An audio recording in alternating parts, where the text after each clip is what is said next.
Hello world, it's Berto Prey 5, Qapla. Welcome to Open Lines Tuesday. Yes, we are going to try Open Lines Tuesday and, well, we'll see what happens. We will see what happens. I need to make sure everything is working, so give me a quick second to get that checked out. Actually, if you guys could let me know, is the stream working? Can you hear it okay? That would be a plus to find out. Okay, well, it looks like you guys can hear it since I can hear it. There we go. Perfect. Now I move this window over here. And best of both worlds. I've got the chat and the real chat. And we want to put this to live chat. So all good. And in a minute, I will put out the link for anyone who wants to come in. But let's get a few things established first. I'll say hello to everybody. Qapla, Richie Poole, who called first. Welcome, Richie Poole. Now, Joseph Patrick, to be fair, was in the other chat because when you come on using StreamYard, it creates a second live stream, but I did put a link there, so hopefully, and yes, Joseph Patrick has found his way here, so all's good. 47 Yorktown says not first. Hello, sir. Welcome, 47 Yorktown. Richie Poole says hello there, pre-second, pre-first, pre-second. I don't know. I don't know which one you were, Richie Poole, but either way, welcome. Okay, first, I'll give it to you. He's calling it. Carlo says, hi, hope you are feeling better today. Thank you, Carlo. Listen, I'm not, I could be a lot worse. I could be a lot worse, but no, I'm not at 100%, not even close. Not even close. Not even 100% for me, which is most people's 10%. But no, I'm not quite back to where I wish I was at this point, but if that's the worst sickness I get this year, I'll consider myself lucky. Joseph Petrick says, hello, sir. Welcome, Joseph Petrick. Qapla. Number one sci-fi says, holy Jeep. Holy Jeep, indeed, number one sci-fi. Number one sci-fi was on quite a few streams yesterday. Aberjam UK says 5x5. McClunky, welcome, Aberjam. Richie Poole says, I can hear you, Bert. Thank you, Richie. And Piano Dean says it's working, Bird. Hear you fine. Thank you, Piano Dean. A very talented musician among us, you know, including me. So the two top most talented musicians in the stream are Piano Dean and myself.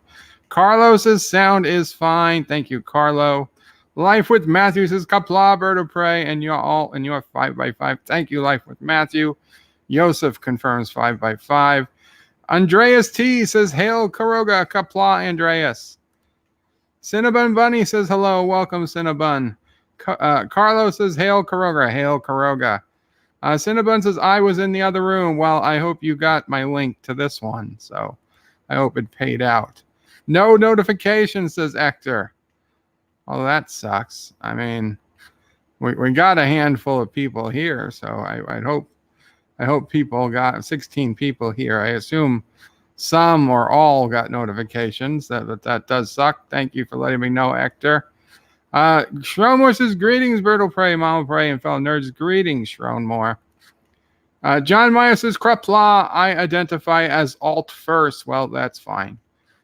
Alt first is something. Obviously, Mr. Miles also identifies as first if he ever shows up. Carlos is sorry to hear, but you have us here to make you feel better. Thank you. Yes. Yes, I do. I thank you guys for it.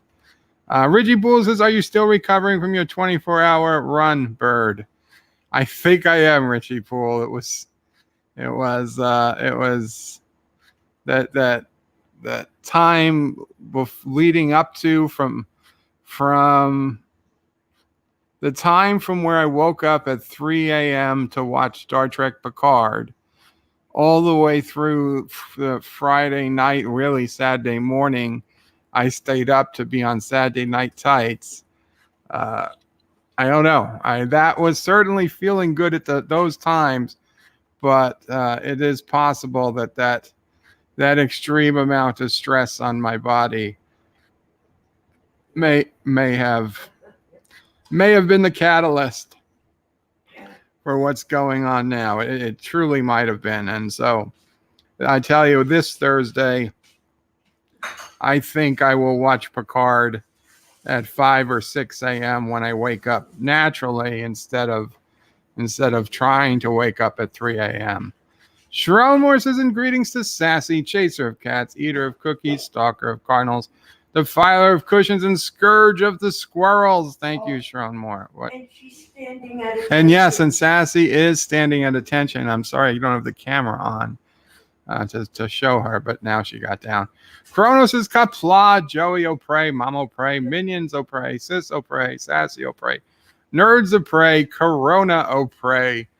What did I miss? Karoga. You missed Karoga O'Prey. Marlena Monroe says, hello, hail in Qapla, Marlena. Kronos says, wipe the like button. Thank you.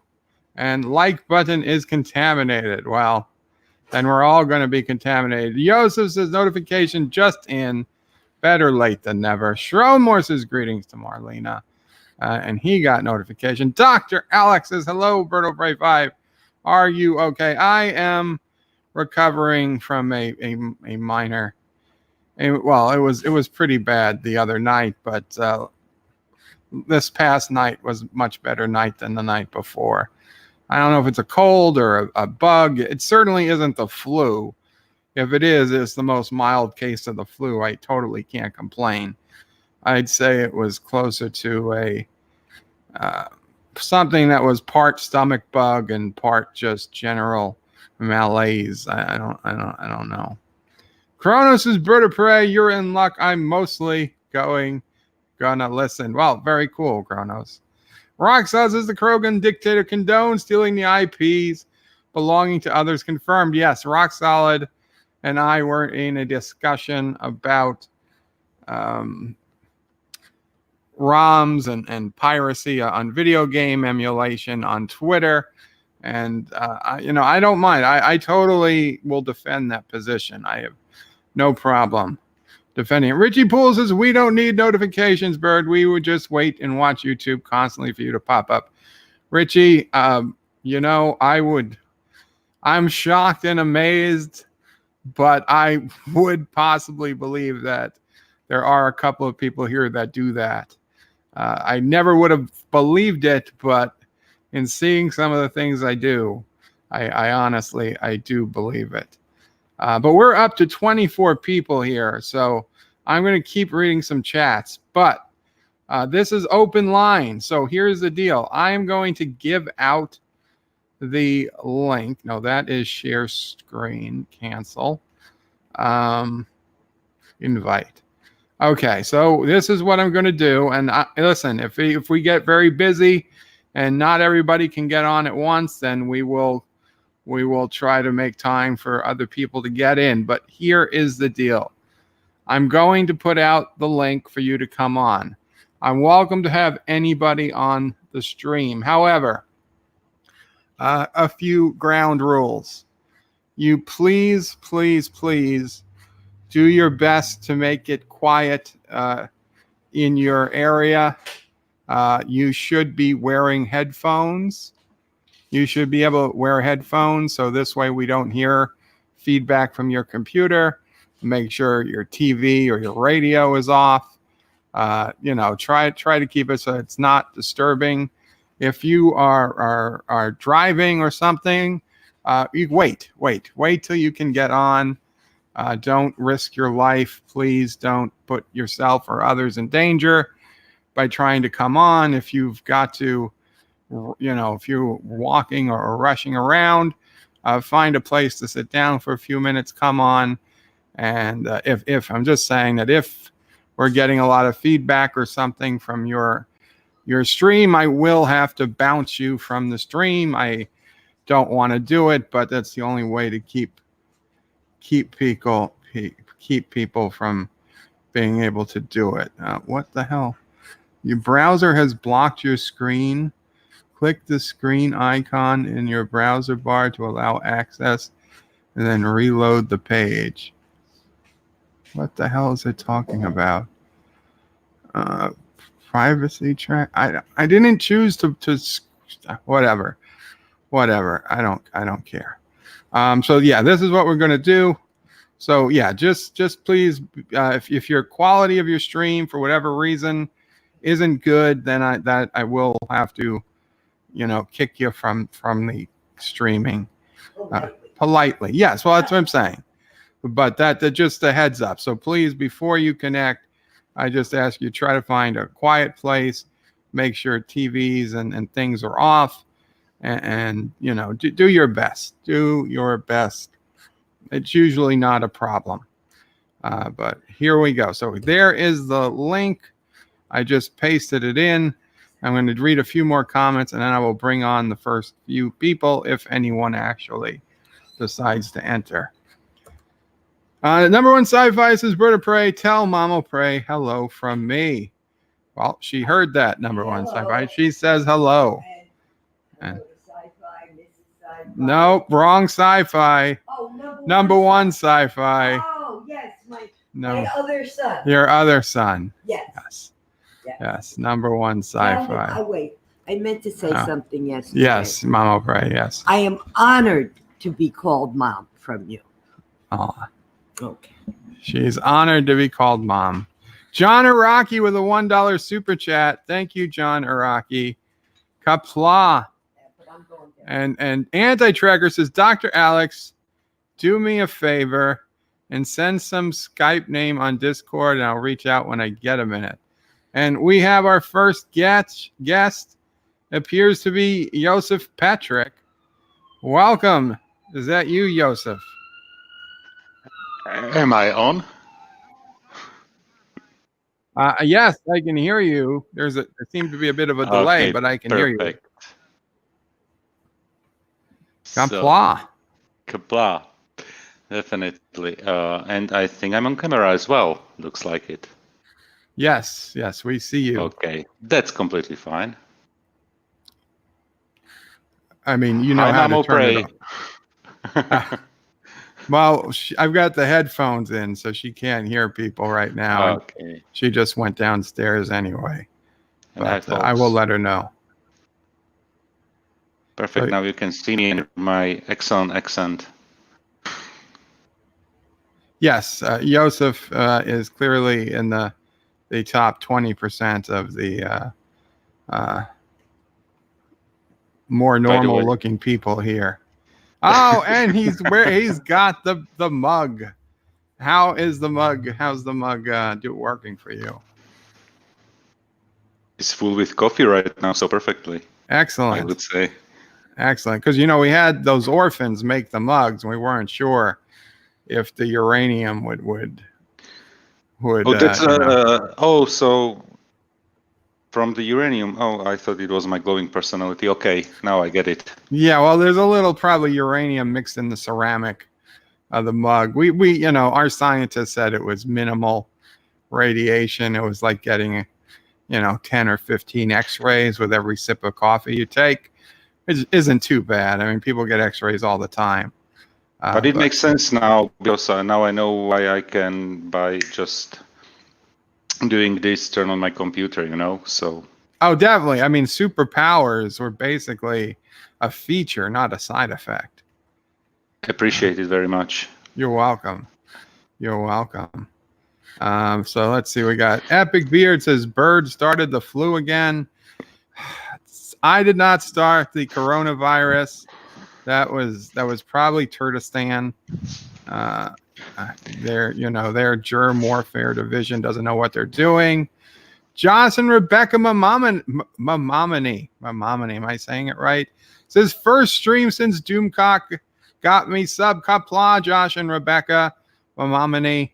And I know I've heard Doomcock pronounce your name a million times, but I'm not the best at pronunciation. So welcome Mondays and Fridays are my bed live streams.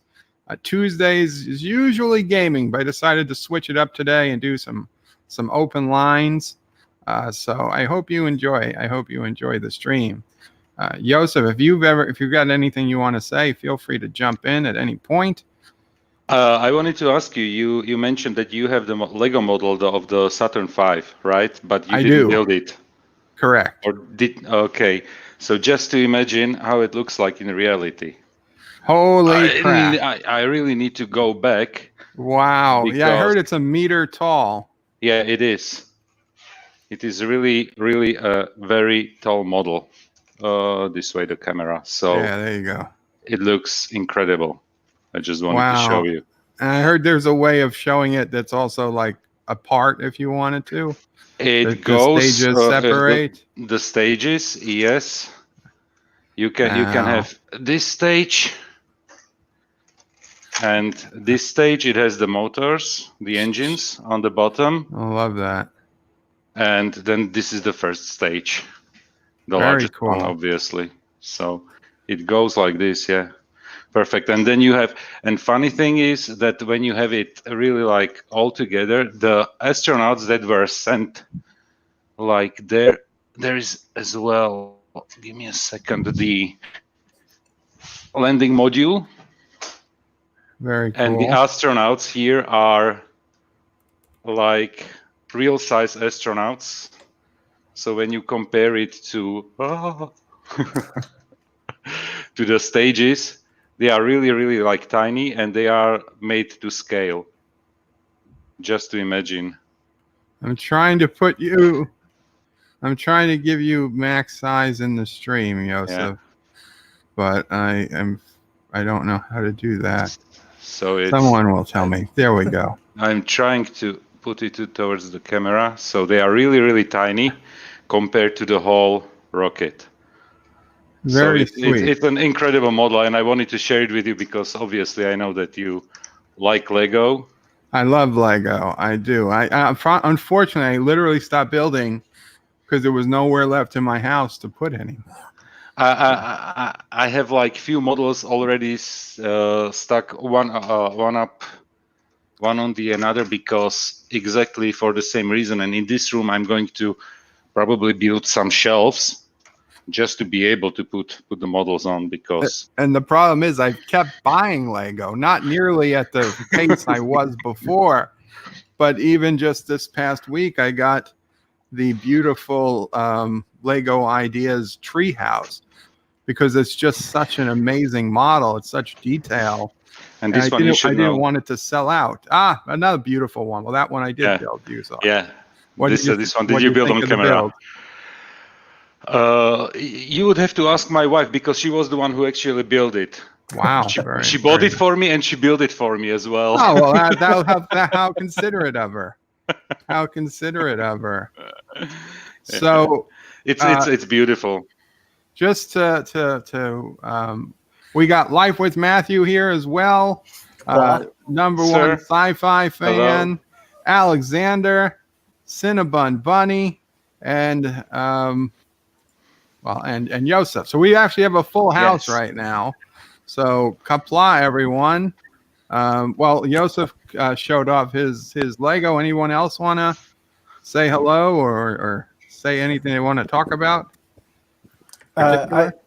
I saw Rock Solid in the chat. Yes, I saw your tweet. The GameCube is not the N64. I did put in the wrong link there. We're talking about the using ROMs and emulators stuff, and I put a link to a Super Smash Brothers N64 when the guy was asking for GameCube, so I screwed up.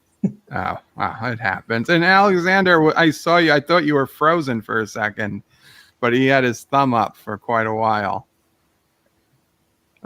So I'm gonna just go through some chats. If you guys see anything that looks of interest, just chime in. Okay. Where were we? Epic Beard says, "Hey, anti-nerds and evil birds." Ungrima says, "Hey, Birdo Prey 5." Actually, I guess I'm not going to go through every chat, unfortunately. Chrono says, "Birdo Prey 5." I also forgot, son of a bitch. And Oh, geez, we've got a call in too. Let me Is put it it a on spam? speaker. Are you the daddy? No, I'm not the daddy, and I was just going to explain something from your DJ. technical department. Oh, okay. DJ Odyssey has joined us. My personal YouTube tech support. Yeah. Okay, now you asked me, you said somebody would explain to you how to put somebody up on full screen. Yes, Do you see down below where everybody's sitting in their little lines I do. on your StreamYard? That You big. hover over whoever you want, and you'll see a big rectangle type box on the left side of their picture. I see it. Solo layout. So right now, Click that, and poof, you have Yosef is solo, and Life with Yeah. Matthew is on the big screen. Hello. And there's Alexander giving his thank you so much. And then I suppose to go back to it, I click on yes. Well, thank you so much, DJ Odyssey. There you go. Now I'll stop hogging the time. Goodbye. Oh, very cool. Thank you so much. Take care. Good night.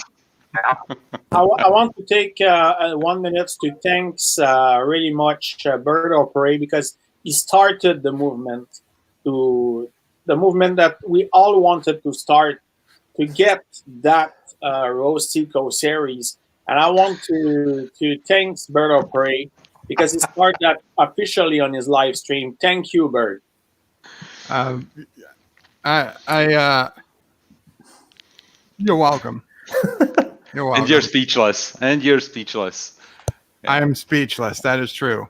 So Epic Beard says, any news on DJ? And yes, I was a little curious because on yesterday's stream, DJ said someone was taking him to the hospital. I wish I had saw that chat to ask him, but let's face, he sounded okay. I actually, what I'll do is I'll call him back and just double check. DJ, if you're in the chat, are you okay, buddy? Obviously, you have to be in the chat. They cut me out of the hospital at 4 a.m. What happened, man? Are you okay? I mean, were you going to hospital just to get a DNA test or something, or was it a serious issue? Because I mean, I'm not saying that we trust those hospitals, even if the hospital says you couldn't be the father. I'm not saying we're going to accept that. I thought it was a kidney stone. Oh man, Ooh. DJ. As someone who has passed at least 8 or 10 kidney stones naturally and had over 50 removed by surgery, I can tell you that is no fun, man. That is no fun. I'm glad you're out of the hospital, but I hope if it was a kidney stone, it passes, because that is not good. Kidney stones are not good. The first ever time I had a kidney stone, I was only 23 years old. I had just gotten to work. It was the day I'd gotten to work very early because I was supposed to run a meeting for all of our the company. It was a liquor company, but we also had a second company which we owned in the building, which was the company where we hired all the models who were the Jaegerettes. So they were, mostly attractive women who would go to the bars and sell Jägermeister to people. And I had to run a meeting for them. I forget what it was about, something to do with their laptops, their company issued laptops at a hotel right next to our main office. So I got in 7 a.m. or 7:30 a.m. I usually didn't get in until 8:30 or 9. And I was one of the first people in the building.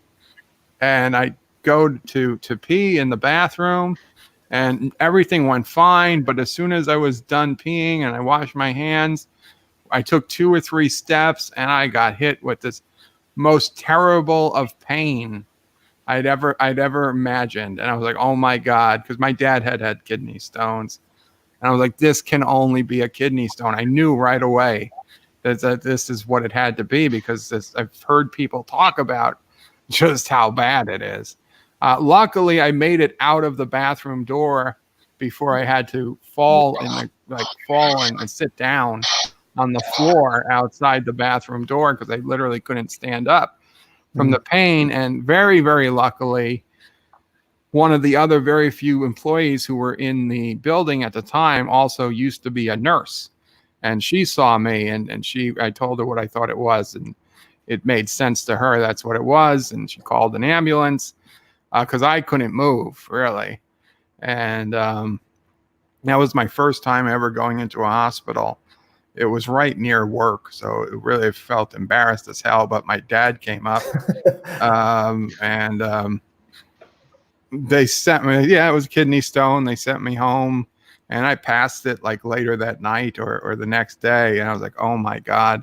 Well, let's hope that never happens again. And then over the course of the next 7 years, it happened like once a year at least. It was not good. Some were worse than others, but at least every one I ended up passing until after I had gotten sick. And then I started getting the kidney stones even more because I was, sedative, sedative. I wasn't moving a lot. So it made it worse. And then I got a stone that got, that was stuck in the duct. So they had to go in and put in a bypass for the urine. So the urine would come out of one of the kidneys. And by go in, I mean go in through the pee hole, which is not good, not good. And worse is that they put it in, and it got infected. So I was back in the hospital a few days later with a drug-resistant infection, and it was. And this started in August. I was back in the hospital, and it was late August. And I was back in the hospital early September. Luckily I had insurance at the time, and they were charging $100,000 for antibiotics to treat this infection. And then by October, I finally had to go and had the surgery where they were gonna cut me open to take out the stones that were in my right kidney.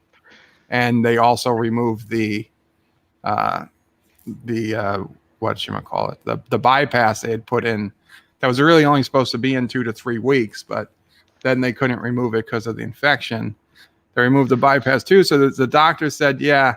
I said, well, how many stones were there? He said, we stopped counting after 50. Oh, gosh. It was crazy. I've not had good luck, but knock wood, since then, I haven't had any confirmed stones.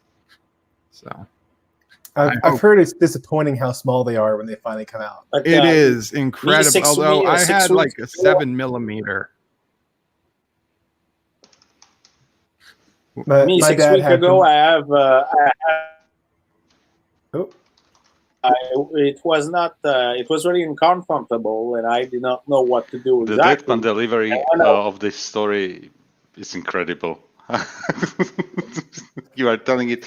I'm laughing here, really, really, and you are telling it like reading a phone book, or I don't know. It's just horrible. I'm sorry. I have to knock on wood. I never had a kidney stone. Can you play the Dex video clip so that I can knock on wood, because everything is metal and glass around me? I'll knock on wood for you. Most men don't get kidney stones, and most men who do get kidney stones only get one stone.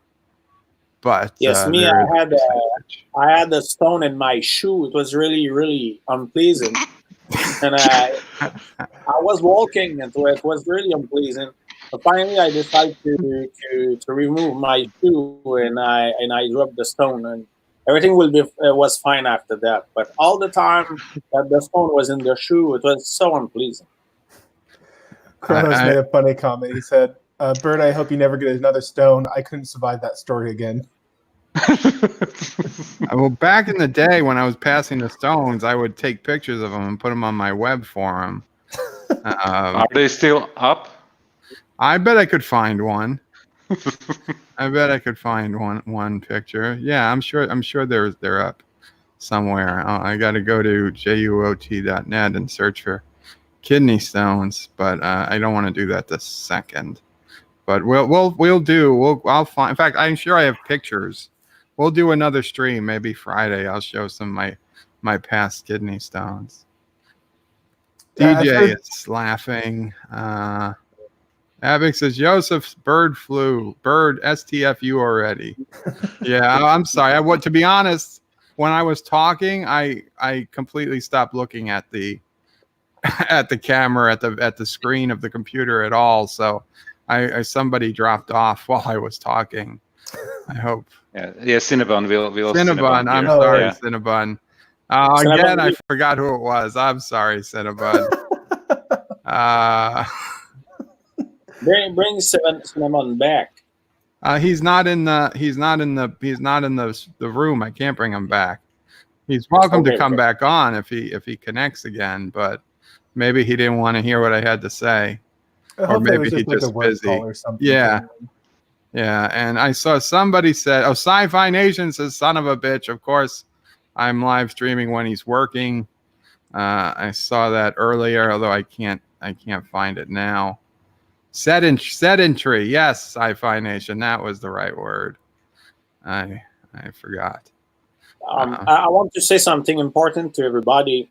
On my side, if you pay the shipping, I accept all action figure from Jar Jar Binks episode 1. So you can send to me all mint action figure of Jar Jar Binks from the episode 1 to me. You have just to pay the shipping, and I'll accept it. Yeah, we were going over this the other day, Alexander. I mean, I would understand that proposal if you were paying the shipping. But they say that people have to pay the shipping and send it to you. That seems a bit ridiculous. I mean, but hey, like I said, I think you'll find millennials and people who really want to, don't want to feel the guilt of throwing out something that's perfectly good. They might actually take you up on it. Yes, I wouldn't, but somebody out there would. To write to me, and you can send to me. Do you have a Lego Jar Jar Binks? No, only BB-8 here. There we go. Lego BB-8. Very cool. Yeah. Even if it is BB-8. Cinnabon is saying he had to drop out Looks for getting on the phone with his insurance company. Oh, sorry about that, Cinnabon. He had that car crash. Yeah, I heard about ago. that car crash. Yeah, some idiot kid T-boned him. Oh, that sucks. I had one crash in my entire driving career, and it wasn't my fault. Mm-hmm. I was driving home when it was the short time Mama Prey had her own store, and I was driving home from there in my 1996, my black Jeep Grand Cherokee. And I was just driving along, and somebody totally missed the stop sign. And I had just turned, like, I don't know. I was young. So insurance was still super, super expensive in New York. Like if you're male under 25, like you're literally paying $800 a month for insurance for your car. Wow. Like a crazy amount that you could not imagine how expensive it is.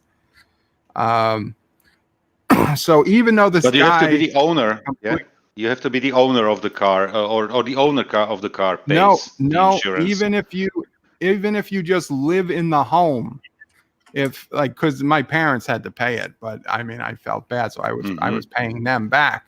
But if just living in the home, if you live in the household with a male who's under 25 years old in New York, your insurance goes through the roof. Yeah. That's crazy. It's crazy. So it's really weird when statistically a girl is more likely to get into a car crash under the age of 25.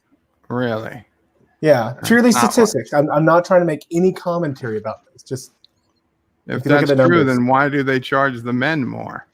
It's sexism. Men are typically perceived as being more reckless when they drive, even though they get into fewer car crashes. I mean, because insurance companies are generally considered like bean counters who would live and die by the statistics. I wonder if it's an Kennewick. outdated statistic. Kennewick has an interesting idea that maybe men get into worse car crashes even though they get into fewer car crashes. That's probably true. You know, man gets into a car wreck, you're probably looking at a lot more damage than a woman. Maybe. I don't know. I don't know Because we have it. the logic. We have it here like the bigger the city, the higher the insurance. The age component is in there, and basically that's why our cars are. I have a different. I live officially. I live in a different city because I have a flat in the city, but we have this house here. So in a small village. So basically, both our cars are running on my wife's name, and the insurance is way smaller just because of it. And fortunately, we are not 25 anymore. Fortunately, unfortunately, I don't know. The best age is 30 anyway, I still think. Ok. Merci, bon, ça vaut la peine de vous donner un billet. Si, bon, ouais, là. Ok, c'est bon. Ça marche.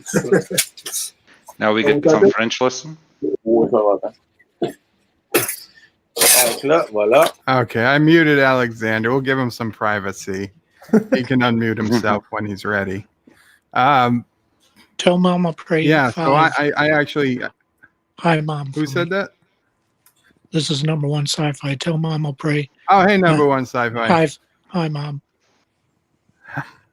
Mom pray. I can't hear though because I have the headphones in. I will Okay, tell well, her. on playback then. Yeah. Yes. Well. Okay, I can be back. Mhm.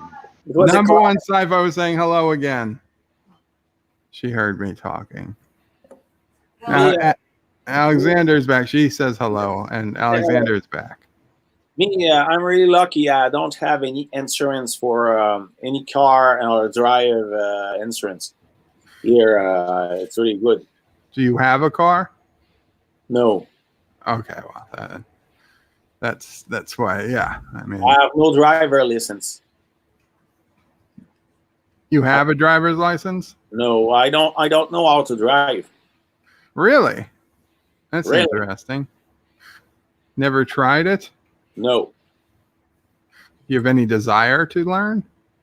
no. But one time I shot with a Kalashnikov. And you are. It's your desire to shoot with it, yeah? No, I would like to drive a tank. I'm Wow. pretty sure there's an organization you could join that would let you fulfill that desire. But I shot with a Kalashnikov when I was in Russia, in Izhevsk, and this is the city where they are building the Kalashnikov. There was a museum, and under the museum there was like a shooting facilities. So I paid $1 each bullet, and I shot 4 bullets of Kalashnikov. So I wanna address. Maybe we can all talk about this. So Rock Solid, this is what we were talking about on Twitter earlier. He says, "Holy crap! Why is it that people are perfectly fine with downloading games from the internet, meaning like ROMs for emulated games, but acknowledge that downloading movies is wrong? What's the difference?" Birdo Prey 5. Well, I would say the main difference to me, Rock Solid, is that if I wanted to go out and buy Sonic the Hedgehog for Sega Genesis right now, new, I can't. Right? Sega doesn't sell it. But if I want to go out right now and buy Airplane, the movie, new, I can. They sell it. And the original manufacturer, you know, I could buy it on DVD. I could buy it on I could probably buy it on Blu-ray, and I could buy it digitally. But I cannot buy Sega. Sonic, I can buy it on the computer, but I can't buy it for a Sega Genesis from Sega anymore. And let's say it wasn't Sonic. Let's say it's a more obscure game, like E.T. Black on the Belt. Atari. You know, or Black Belt for the Sega Master System, or Alex Kidd in Miracle World, for the Sega Master System, or Paperboy for Nintendo. Maximum Carnage. Okay, well, I don't know what that game is, but I'm saying these games, they're not sold. You can't buy them. So there's no other way of really getting them. You could say, well, you could buy it used, and there is the secondary market, and I understand that. But to be honest, the risk of buying it used is still risk. I'm not 100% sure I'm buying something that's going to work. I know, obviously, people like Rock Solid and Vile Mike, when they sell something, I'd be 100% confident they're selling me something that works. But if I don't have personal knowledge of the person selling it, I could buy a clunker. I could buy something that's broken, or it could even break in shipping. And then they're going to say, well, I sent it to you and it was working. I would say, well, I got it. It didn't work. And then, it's just going to be a bit of chaos. So if the company is not selling the product anymore, I have zero qualms personally about downloading it. And I understand there's a few things in my life that I understand is hypocritical, and my stance on ROMs I know is one of them. Did anyone else have an opinion or even not know what ROMs are? What do you think about the game Duck Hunts? Do you think this is a really good game? Do you think this is something really interesting? I loved Duck Hunt when it came out. Although I didn't have a Nintendo, I had a Sega Master System, which had its own version of Duck Hunt, but I forget the name. And on Rock Solid's things, when it comes to buying like from secondary sources, I would buy even a broken game from a secondary source just so I would have what I would call a legitimate copy of the game. Even if I had to turn around and say, oops, this one was broken. I bought it in good faith. I'm going to procure a different one because I supported locally. Because when you think about it, the resellers, they're the only people who buy direct from the manufacturer, and everything else at that point is secondary source. The secondary people are always the ones eating the losses on any game that's not sold. That said, I do think that if a game is not being released anymore, our copyright law system should be fundamentally changed so that they lose their IP on that. Like it's so weird that a game made in 1984 is still copyright protected when for 30 years you weren't able to get it until Nintendo downloaded a copy of the ROM and released it on the Wii console. I agree. No, it's like an interesting story with movies. With games, I was always only on computers when I was playing games, so no consoles. And once I bought the PS4, but I couldn't work with the controller. I didn't know how to play with it, so basically I just sold it. I used it as a Blu-ray player for a short time, and then I got rid of it. But for example, with the movies, like the Star Wars that we were watching recently, yes, basically all the 3 movies. I'm sorry, you broke up a little there, Alexander. What? Whatever the last sentence you said, we didn't hear it. My sentence? Yeah, I think so. Or was it Joseph? It was Joseph. I'm sorry, Joseph. In version, officially, there is a version. Yes, I hear you now. Well, it's the sound is cutting. Sound's cutting in and out a bit. Yeah, you freeze there for some time. I froze. Okay, I froze. I don't know what was the last thing that you heard me to say. But basically, that's I was talking about the Star Wars movies. Yes, that I own it, so I didn't mind to download the despecialized versions. Even I'm not sure if it's like legal or not legal. Years ago, I didn't care about it. There were no laws, at least here in my country, about it, and there were like no. I had really like. I didn't think about it like intellectual property or something like this at the time. But now, really, I'm paying for a certain amount of streaming services. I'm buying my games on Steam, so it's a thing. I'm not sure if I support the same company by buying something that's available, and then just have downloaded the ROM for what game, something acceptable. Am I breaking up so hard? Because my You picture, were a little, but I Yeah. heard that. Okay. I got most of it. Okay. You don't know if it's acceptable. But that's just Yeah. the same for the rights. Like here in Quebec City, if we want to watch the games from the KHL, from the Continental Hockey League overseas, we need to sign with. We need to get to be on DAZN for sports. But DAZN Canada, they got the right for the KHL, but they don't broadcast any game. So it's completely idiotic. So I decided to use a VPN, and I got my registration directly from the Russian website, because when you are in Russia, you just take the abonnement directly from the league. So obviously, I'm paying really a lower cost, like $30 for the season, and it will be like $20 by month for DAZN. But the fucking idiotic DAZN, they don't broadcast the game, so I'm fine with it.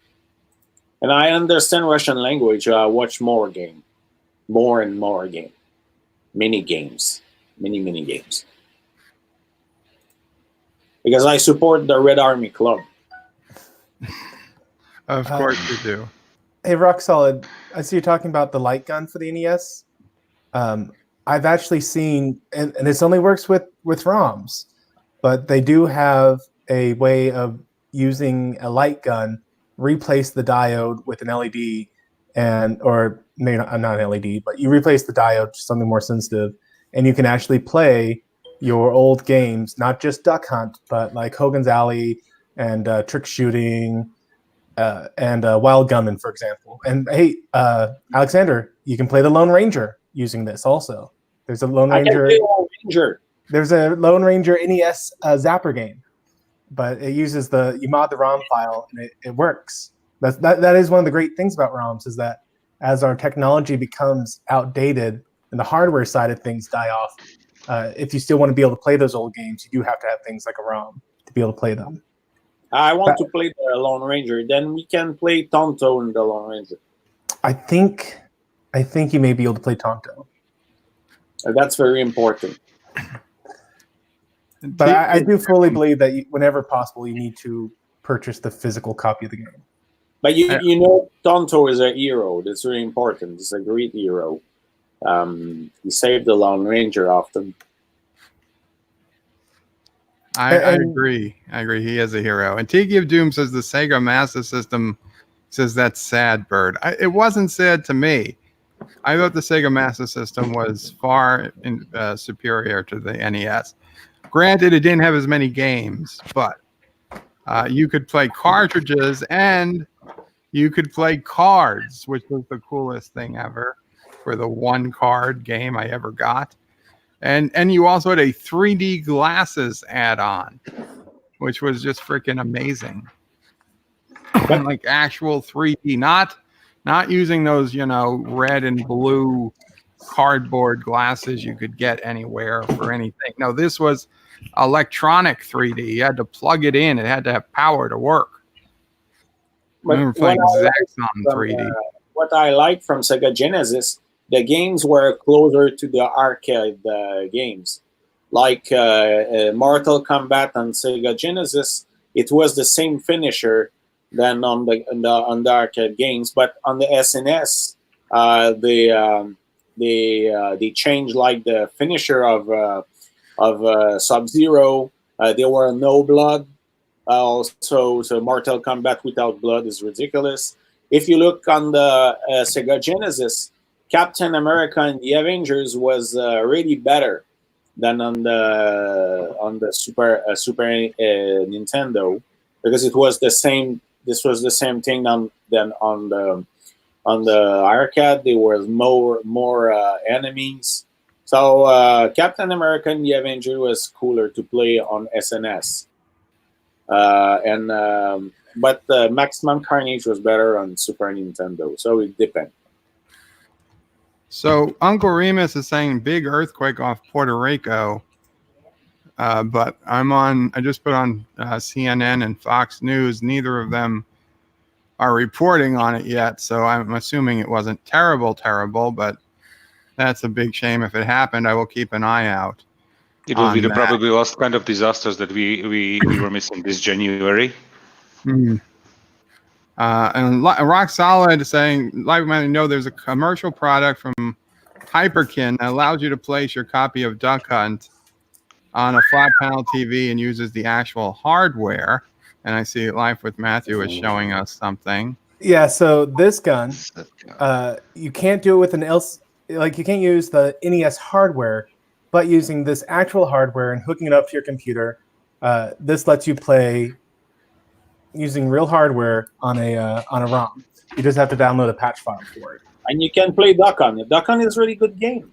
Yeah, you can play Duck Hunt on it.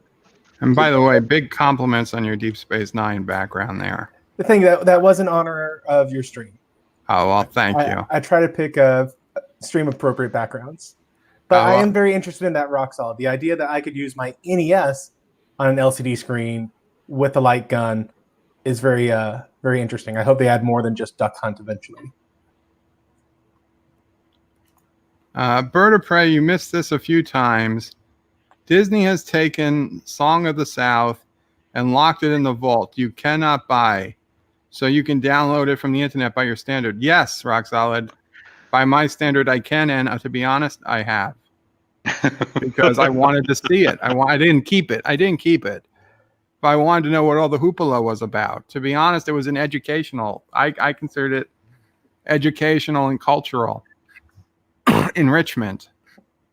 If they're going to lock up something in the vault, yes, I would. I'd have no qualms about downloading it. However, the videos we play, and I see Hector brought it up. The videos I play on Cinema Saturdays, I have copies of. I have, because I love paying. And listen, as much as I say, I get mad at companies who stop selling something.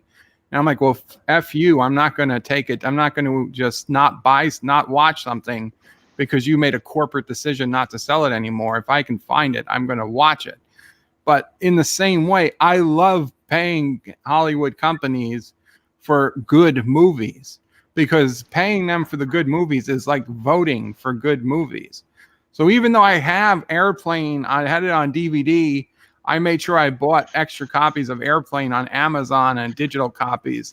Indeed. So just so it's easier to watch. And I don't mind paying them again for a quality movie. Because if 1 million people bought Airplane, somebody's going to say, maybe we should be making more movies like Airplane again. And like I've told people, because I physically can't get out to the movie theater and watch a movie, if Hollywood had a way for me to watch a new movie, I would pay them to do it, but they don't. So I have taken advantage at times when a new movie had come out, and I was able to watch Rambo, not too long after it came out, and I liked it. Actually, I saw a copy. I liked it pretty good, but as soon as it was available for purchase, I purchased a copy of Rambo because I was going to do it. I'd watched it and I felt it was right, and I liked Rambo too. So it was all the better in that I hope people make more movies like Rambo again. Although I don't want them to make Rambo 6 and 7, but I do want them to make movies like Rambo. Hey, Bird. Like Rambo 8 or 9. Oh, I'm sorry, Life with Matthew. I left it on you the whole time. You should have said something. Hey, Bird. No, they heard me, but the whole time it was just Life with Matthew's face up. Lip syncing, so it was like that's funny. But watching more handsome version. Wow, thank you. Naked Gun movies as well? I do like the Naked Gun movies. I didn't like them enough to buy second copies of them, but Yeah. I have the because original Leslie copy Nielsen, somewhere. is obviously in the airport and or and so airplane yeah. movies. And then William Shatner, of course, is in Airplane too. Oh, I love Yeah. Airplane too. Yeah. And and of course Leslie Nielsen and OJ are in the Naked OJ. Gun are in the Okay. Naked Gun movies, So yeah, Top Secret is really funny. yeah. I mean, We might have OJ's to do Naked Gun on one of my cinema Yeah. Saturdays. yeah. I mean, they do all kinds of stuff to OJ, hurting them a zillion times in each movie. Or OJ. Rock solid. The short answer is yes. In certain cases, yes, I do. I'm not even that sorry about it because I will do what I have to do it legally. But if you literally make it impossible to do it legally, then It's hard for Bird of Prey to go to cinema and watch it at the same time than everybody. So I mean, this is 2020. Okay, everything is digital to begin with. They could 100% put out set up some type of system over the internet to stream a movie to people who wanted to stream it in their home. They could add artifacts to it so it is 100% traceable. God forbid somebody shared it, that they would be able to be sued or whatever for doing so, but they choose not to do it. And I'm sorry. Well, it's 2020. If you're not going to stream You it would to send me, cinemas out of business. At with this step. well, I'm then okay with fine. that. Then require that somebody who's using the system has a reason they can't go to the cinema. If it's Yeah, exactly. physical disability or mental whatever the reason, okay, you can find a way. Hell, I would pay the cinema prices. I'm not saying it'd have to be for less. I would pay the cinema prices to watch the movie. Yeah. And that's the full amount going right to the studio instead of the cinema taking a cut. And I'm okay with cinemas going out. Like I see that as the hansom cab argument. Back in like the early 1800s, when automobiles were being first introduced, people complained that they were going to put hansom cab drivers, the horse and buggy drivers, out of a job, and that therefore cars should be outlawed. Well, And I think just because some industry will go out or could go out of business isn't a reason to stifle innovation. but not everything is digital.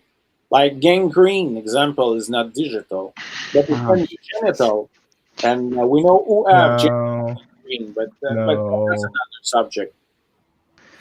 so It's, Rock Solid said, so Bird of Prey should have to wait till it comes out on Blu-ray or DVD if he can't get to the theater. Well, Rock Solid, I understand your opinion on that, and it's fairly common, and I certainly don't berate people for thinking that. But what if I wanted to be and to say it, to be honest, on YouTube, I kind of am. What if I wanted to make a living being a critic? What if I wanted to make a living being a critic? Now, granted, I'm not a critic that's going, getting a pre-copy because I'm not professional. But if I wanted to start, I'd be, I'd go to the movie theater the first night a movie comes out, come to YouTube and review it. And there are thousands of people who have made careers of doing that on YouTube and have big channels, and they do reviews of new movies, and that's how they work. But I can't do that because I'm disabled. I would say that I'm being discriminated against. Yeah. I was about to say, I'm surprised no one's brought that up with the ADA. Yeah, I would say because the ADA goes for reasonable accommodations. I will grant you, in the 1950s, 60s, 70s, and even 80s, there was no reasonable accommodation that could be made for people who were physically, homebound or in hospitals, who couldn't make it to movie theaters. It would not be reasonable accommodation for a movie studio to send a 35 millimeter film or whatever size reel of film and a projectionist to project it in every hospital room in America. But this 2020. Everything is digital. Not only could this be done in homes, it could be done in hospitals. It could be done in, retirement homes, places where people can't get out for physical reasons that it makes sense to do so. The problem there is basically really only about screen capturing, and this is something that you could do because otherwise they could say, okay, here you have your special code, and this is the time when we will stream it for you, like normal, like when you go to the cinema, and there you have your I don't know 3-hour window where you can watch the movie, and this is the only time that you will have it available for you. But still, there's the problem with the piracy issue. I know that it's ridiculous because now you have cam rips on the internet, like within basically hours, the movie goes to countries like China, for example, yes, or Russia, for that matters. Yeah, it's true, Alexander. Sorry. So basically you have it in a very low quality, because it's a cam rip, but still you have it on the internet within hours, really. But this would be, let's say, a very high quality digital copy available now, because you could do something like maybe if there was something like a special device that like a hardware key, that you had to purchase for I don't know what amount, and with this you would have like additional security probably, and you couldn't record, but there are always like ways how to go around it. So that's why probably they are not even thinking about it. And now actually you can consider yourself lucky, because the movies are on DVDs and Blu-rays basically within months. After they come to after they are basically for the first time in the cinemas. When you go back to the 90s, I think Silence of the Lambs. I was watching the documentary on YouTube. It was 1 year in cinemas, the movie itself, and then only it came on VHS. So really, when you realize that we had like, when was it? Endgame was in May in the cinemas, and I think it was August when it was released already on digital. Yeah, it's a download. lot quicker these days, which is good for a lot of people. Yeah, I agree. It's certainly better than it used to be. But Rock Solid says, Bird of Prey, our 10-month-old prevented us from going to the theater to see different movies this past year. Did I download them? No, I waited for them to hit Redbox. Well, Rock Solid,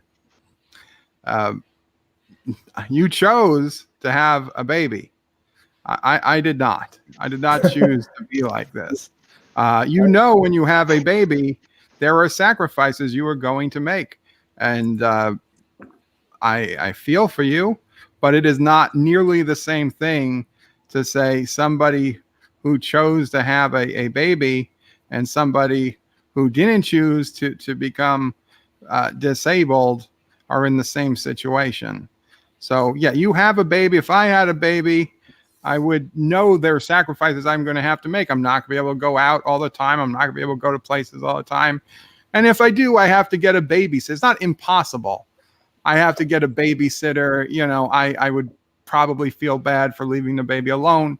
But, if I left the baby with a family member or DJ, really good, not DJ, no. Oh, well, it depends. Yeah, I guess if DJs, but not my baby.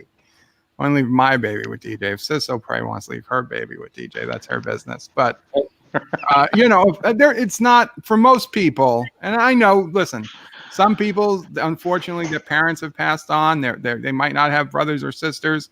But for most people, they have close friends or family members that they would trust leaving the baby with for a certain amount of time. So it isn't impossible to go out. And even if it is impossible to go out, that was still a choice made to have a baby that is completely different from waking up in the hospital one day and not being able to move. It's or God forbid somebody was in a car accident, or whatever caused them to get disabled, whether they were born that way or they were in an accident. Aside from somebody who chose to commit suicide by jumping off a not so tall building and then broke their back, which is like 0.001% of disabled people, the vast majority of disabled people didn't choose to become disabled. So it's not the same. I'm honestly surprised that we don't have movie streaming services for disabled on the release date in movie theaters. Like, can you imagine if Viacom said, you know what, we're going to provide this service because the hardware's already there. We already have satellite receivers that have the hardware key built into the hardware, so that you can't just well, I mean, you can. There's ways to work around everything, but in theory, you can't descramble the satellite stream without the hardware receiver officially licensed, and you can buy things over this satellite receiver. So everything's there in place. And can you imagine the good press and the good publicity Viacom would get if they just said, from now on, we're offering this service so that anyone who can't go to the movie theater can still see it normally? Their stock would go through the roof.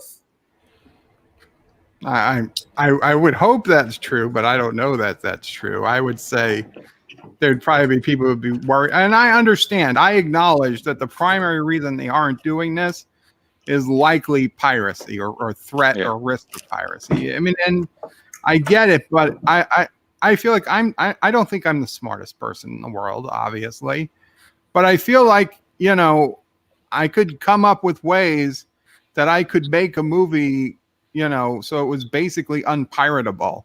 It would be traced back to whoever was doing it. Like, even just knowing PHP and basic computer programming, I could encode some type of string or whatever into the movie that you couldn't remove without destroying the entire movie, making it unwatchable. That, whether it's variations in the hue and the brightness in certain places, whatever it is, that would make it traceable back to the source. So it would not pay to pirate it, because anybody who did pirate it would get caught immediately. Yeah, like watermark. Let's say you can have embedded like a watermark with your specific code or something. There are like plenty of things that could be done. I mean, they do that now for like the Oscar, the copies they give out to people for awards consideration. But the groups that bring the hacked or the bootleg videos out to the internet, they know where those marks are, so they go in and they purposely blur them out because they know where in the video to look for them. So it has to be something that doesn't show up at 2 or 3 places in the video. It has to be something that's an almost constant thing going throughout the video. Now, not enough that it destroys being able to watch the video, but there are things that have to be subtle enough that the human eye can't really perceive, but that digitally have to be able to pick up, through software. But you can embed a virus inside a JPEG image. It's going to be that hard to watermark the movie. Yeah. But the obvious question is, how much money is in it? Yeah. And is it worth even investing into it? And this is something that the studios need to answer for themselves. But Rock Solid doesn't like when I'm singing. Last time when I start to sing, he leave the conversation. Rock Solid says, we didn't actually choose to have the baby. We were told my wife's productive system was fried from her cancer's chemo, and now we live with the results. Well, I would consider that a blessing, Rock Solid. Whatever you want to call it, I understand, but the lesson there is don't trust doctors. Don't trust doctors, man. If you even if you get a vasectomy, if you're having sex, you are accepting the chance that there's a baby. Could be a one in a million chance, but it's not that hard. Vasectomies naturally repair themselves. And Mama Prey is raising her hand because I was one of those so-called babies. The doctors did tell Mama Prey she was not going to be able to get pregnant, and then there was me, and then there was Sisto Prey 2 years later. Oh, Bert, BioMike is asking for the Streamlabs link. Oh, that's the StreamYard Labs link, of course. There we go. Yeah, they said the same thing for my wife, that she couldn't have kids, and we have one son, and hey, I consider that, more than enough, Yeah, And, it seems unfortunate to have women that. can't have kids, and then they do. Because number one sci-fi saying the same thing. His wife. I don't. And that's the funny thing about vasectomies, Rock Solid, that it's not that they fail. It's just after a couple of years, the organ repairs itself. So you got to be checking like every year to make sure your count's still at 0. And then they don't mention that during the time of the vasectomy. I have a question for you, all of you. What do you think about the Sega Genesis Judge Dredd video game? What's that? The Judge Dredd Sega Genesis video game. Judge Dredd Sega Genesis video game. I don't know if I ever played it. I like Judge Dredd, the original one. But I don't really have an opinion. But the reason I wanted to get on, though, is I wanted to talk to Bert about his little thing about downloading the movies that just came out in order to review them.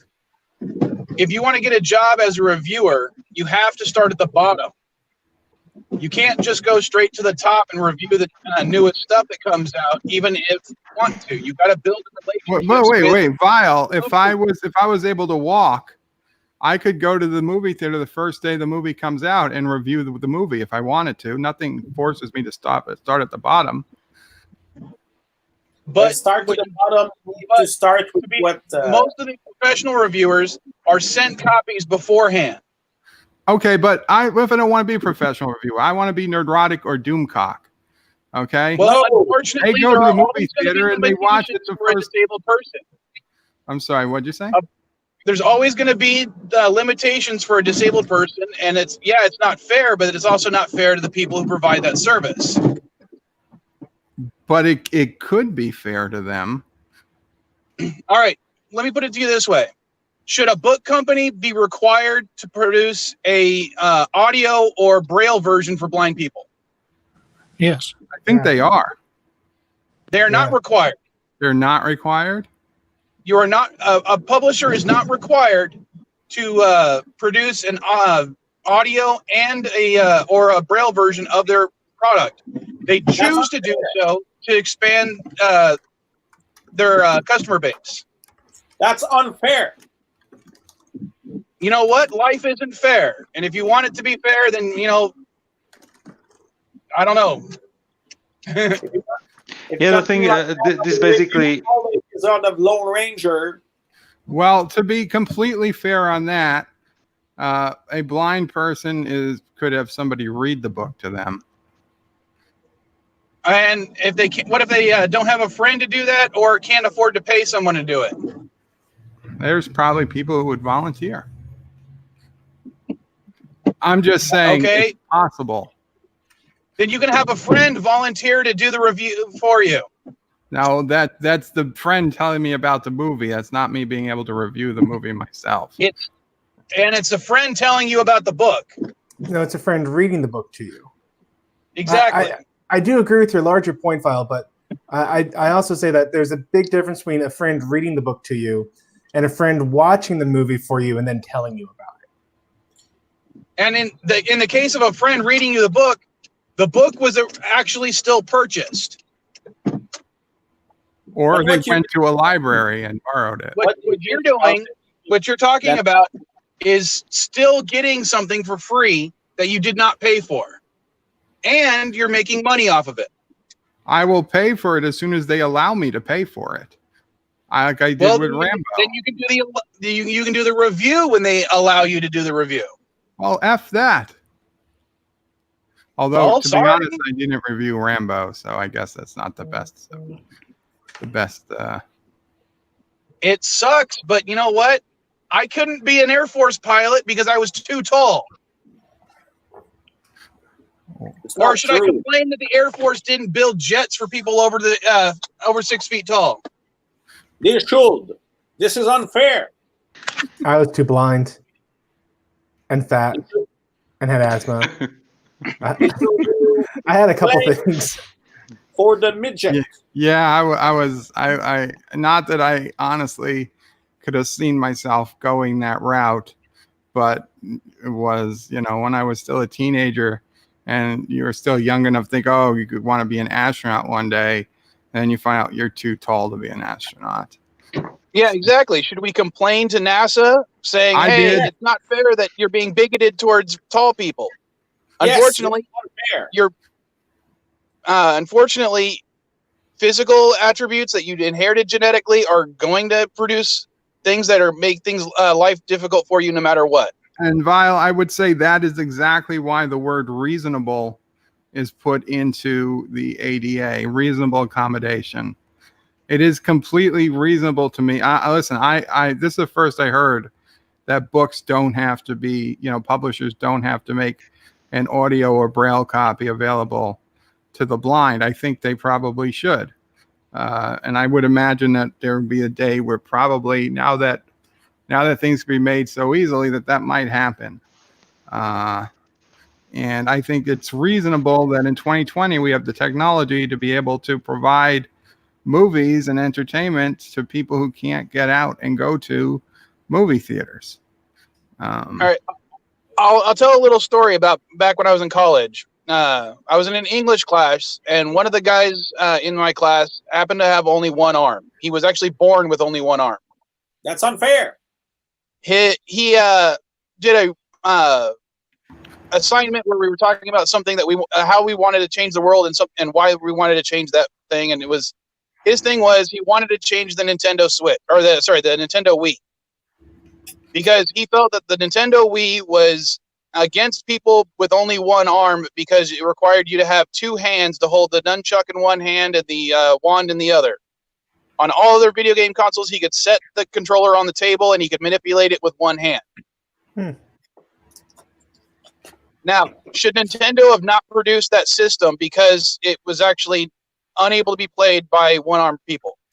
They should do some adaptation, specific adaptation that people can buy.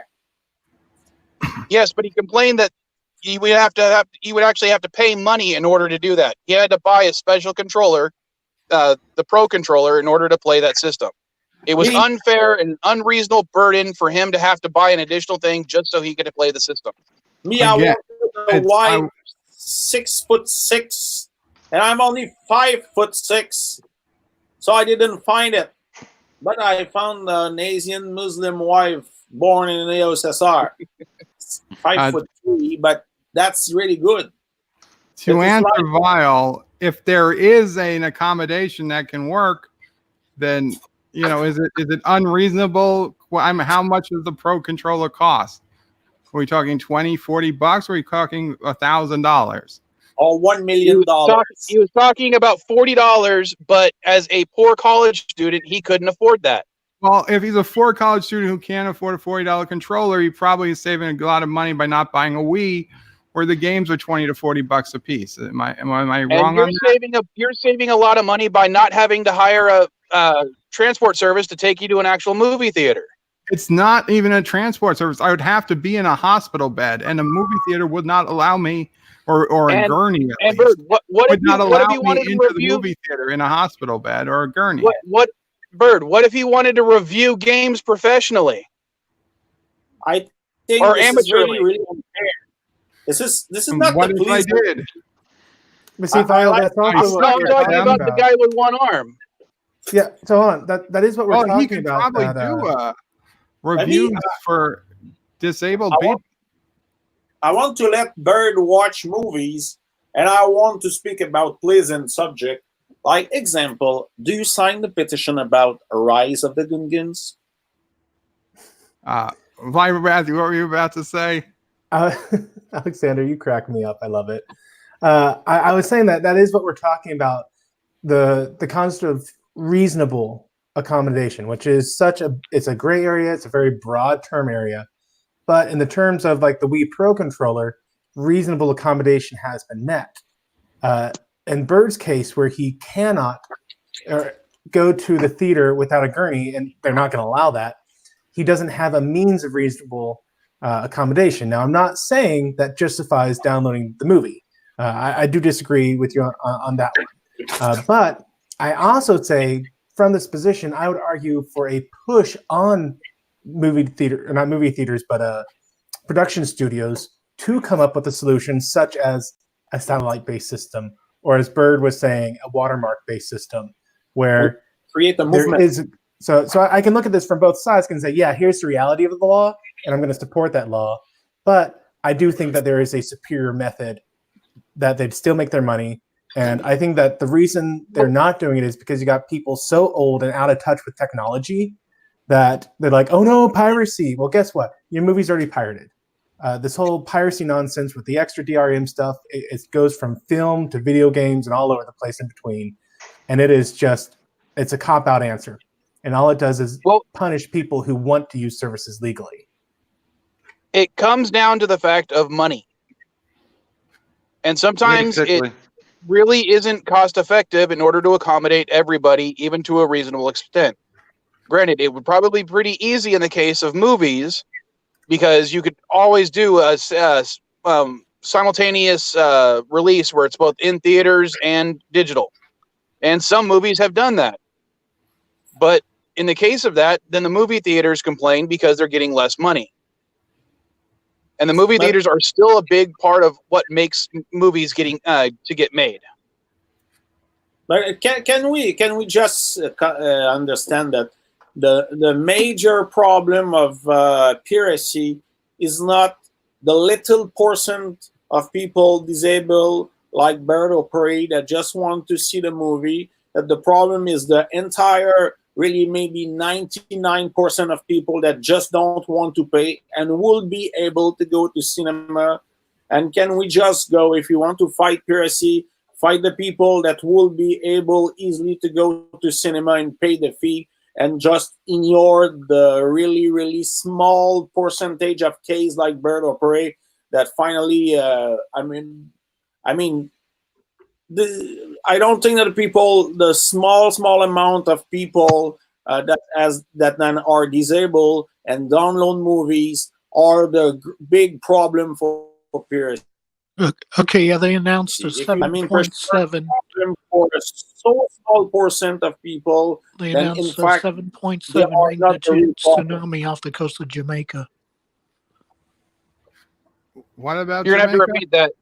They announced a 7.7 magnitude typhoon off the coast of Jamaica.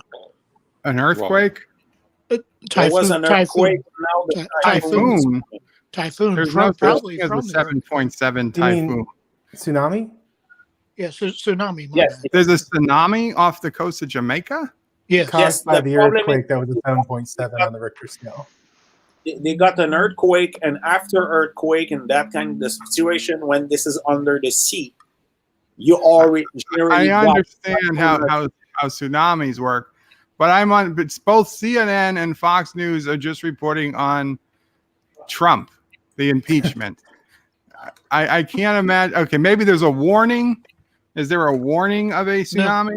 No, it's confirmed. There's an actual tsunami has hit Jamaica? Off the coast of Jamaica. This is like in Japan, Bird. When you got Fukushima, what happened? First, there was a major earthquake, and the earthquake touched the island, but it was under the sea. So after the earthquake, that kind of magnitude of earthquake generally often followed a tsunami on a typhoon. This is like a total disaster. This is what happened like in Jamaica. Yeah. catch up a little on the chats, Rock Solid. Yeah, go to CNN.com, the website. It's on there. I'm reading It's it right now. Jamaica earthquake, live updates, Caribbean rocked by huge tremor with tsunami warnings also in place for Cuba. So I hope you can still get married in Cuba, Alexander. I personally, if they are a typhoon in Cuba, personally, I will first care for the people there, because but in Cuba, they are really well organized for typhoon and all that stuff. They succeed to mobilize people really quickly, because this is what happened there. They have their system is centralized, and when they have emergency, they succeed generally to save a lot of people. This is not the case like in other islands, like Haiti, example, where this is completely disorganized. Okay, they're saying the earthquake was actually centered off of Cuba, the 7.7 earthquake. Well, that would just basically mean there is going to be a tsunami probably hitting most of the Gulf of Mexico. Yeah, it's a warning right now. My bad, it hasn't hit yet, but yeah, it's been issued. So, Rock Solid, I don't know that every theater would accommodate Bird. I do know that most theaters would be unable to, for what Stress Free was saying, that there are fire exit concerns, that having a hospital gurney would interfere with. Hey, Bird, how about this? Have you actually gone to any of the movie distributors and asked them if you could get a digital copy beforehand to review and for review purposes only? No. So basically, instead of finding a legal way to get to do what you want, you immediately went to an illegal way. Yes.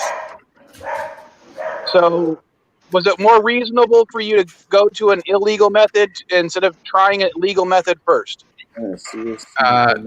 I assessed the situation and figured trying to find a contact for a movie company and trying to ask them about getting a digital copy for review purposes only would have been a waste of my time and theirs.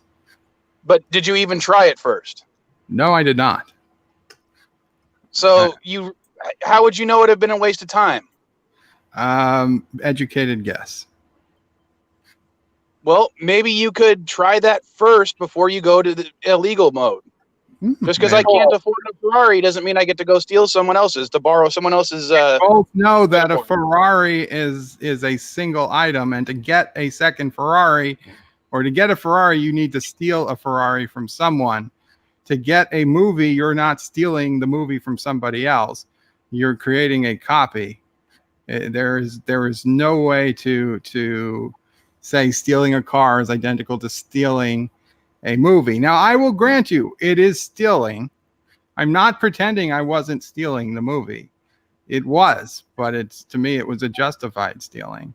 So, guys, I finished to work. I'm a little bit tired of that conversation because I think this is completely useless to do a trial to Bird of Prey in the situation where he is. And if you really want to fight piracy, we will fight piracy from the lazy people, the majority of the lazy people that refuse just to pay, and the really small percentage of people disabled in the situation of Bird of Prey. We can close the eyes until that something else change. But I think that trial is completely useless, uninteresting, and I will watch wrestling at 6 hours. So have a good time. See ya. We can change the subject. We'll talk about Alexander. We'll talk about Gungan, Aunt May. It was certainly more interesting, by the way. But anyway, I finished to work in 7 minutes. I need to take the boat. Oh, this is not the only reason. But of course, I think this is better to speak about Aunt May naked than make some kind of use this trial. So have a good time. We'll see us again. Later, Alexander. Bye, Alexander. Godspeed. Every time I want to say Qapla, I just feel like I need to have leather crinkling. Like it doesn't sound right by itself. Like in TNG, You know what? every time that I actually enjoy forcing me to rationalize this because it is not. I'll tell you, it is one of the things I'm not happy about my stand. I acknowledge there's hypocriticalness. I don't know, whatever the word is on it. I'm not saying I'm happy with my particular stand on this. And a similar thing, like I'm not happy with my stand on, similar to this, and we don't have to get into a whole other argument, is the use of ad blockers on websites. Because that is another thing that in one respect, I'm totally against using ad blockers. But in another more real sense, I totally add ad blockers to all my family's PCs because without them, they would all be getting viruses and their PCs would stop working. Mm-hmm. So it's something that bothers me, that it shouldn't be that I have to add ad blockers and then whitelist sites that I'm happy with. I hate the entire idea of ad blockers. And even before I was a content creator, I hated the ideas of ad blockers. But after seeing just how bad some ads were, and the risk versus reward of using the ad blocker on my PC, on my family's PCs, it was a no-brainer. After one or two virus scares, that's it, done, ad block, and it is. On the other hand, even Google accepts it in some way or tolerates it, because otherwise you wouldn't be able to install those plugins into Chrome. Yeah, as an example. Right. Yeah, that's true. I mean, and they even allow it for the most part in their stores. Yes. And even if I didn't, but the thing is, Google is okay with because even the ones I believe in the store, Google you have a way of allowing certain Google ads. But even if Google didn't allow it, there are other browsers like Brave that are, have the ad protection built in. You don't need an extension to do it. And to be honest, Google has already changed some of their back end that has really hurt, from what I read, has hurt the ability of some ad blockers to block ads as well as they had been. So, but for example, it's still interesting that it works on YouTube, Yeah, that does confuse the hell out of me as to why does Google, excuse me, why does Google allow an ad blocker that works on YouTube to be in their official extension store? I don't know. However, just for anybody who thinks I'm blocking ads on YouTube, I do pay for YouTube Premium, so I wouldn't be getting the ads anyway. And the fact I pay for YouTube Premium, any content providers that I watch that are monetized are getting more money from me because pay for YouTube Premium than they would get from the possible ad revenue they would show. So you're getting money from me right now as well. I'm on Premium as well, but I didn't do it because I would love YouTube that much. Ad blocker on computer is fine, but on the mobile phone, it's really good that you can play the videos with turned off screen, so I don't have to basically watch what I'm, especially while I'm in car, while I listen to some streams or videos or whatever, where I don't need to see the picture. So I just listen to it, and the phone can be turned off, basically the screen. That's the best thing on it. I joined YouTube Premium when Cobra Kai came out, and then I started live streaming, and then I saw all these sites are having problems with YouTube, and I was like, maybe if I keep paying YouTube Premium, they won't screw with my channel, and if they do screw with my channel in the future, then I can cancel YouTube Premium and protest. Exactly. Without saying, fuck you, YouTube, I'm leaving, which I'm never going to do. I could say, well, F you, YouTube. I'm canceling YouTube Premium now, and still feel like I did something. How much do you pay for it in the US? How much is it? I think it's $11.99. Oh, that much now. Yeah, it's but in that case you have the family account where you have like the multiple accesses, that you can give it to like that you can invite like 5 people. Yeah, anyone. Yeah, a lot of people are taking advantage of it through me. Yeah, which is fine. Like I said, it's not enough. It would not be. It's too expensive. If it was just for Cobra Kai. As much as I love Cobra Kai, I would just get YouTube when the month Cobra Kai came out. But being I'm trying to do videos on YouTube and whatnot, I just consider it part of the price of doing YouTube. Now Darren Wagner says, "Hello, Bird," in Mr. Snuffleupagus' voice. Unfortunately, I forgot what Mr. Snuffleupagus sounded like. Was that on Sesame Street? I think so.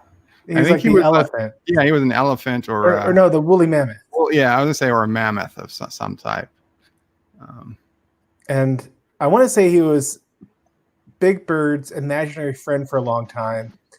Like he'd always be gone as soon as anyone else came into the room. And I think they decided that was too much like a schizophrenic, so they decided to make him a real character. Huh. I don't remember that, but I believe you. Oh yeah, Sesame Street has done weird things over the years. They still do some weird things. Never watched it. Hey, Captain. So, you Vile, guys talk for a minute. I have to. You know what? I'm going to mute the mic. Yeah. How are you? What's up, Matt? So I'm curious on your stance because I agree with you on the legality of stuff.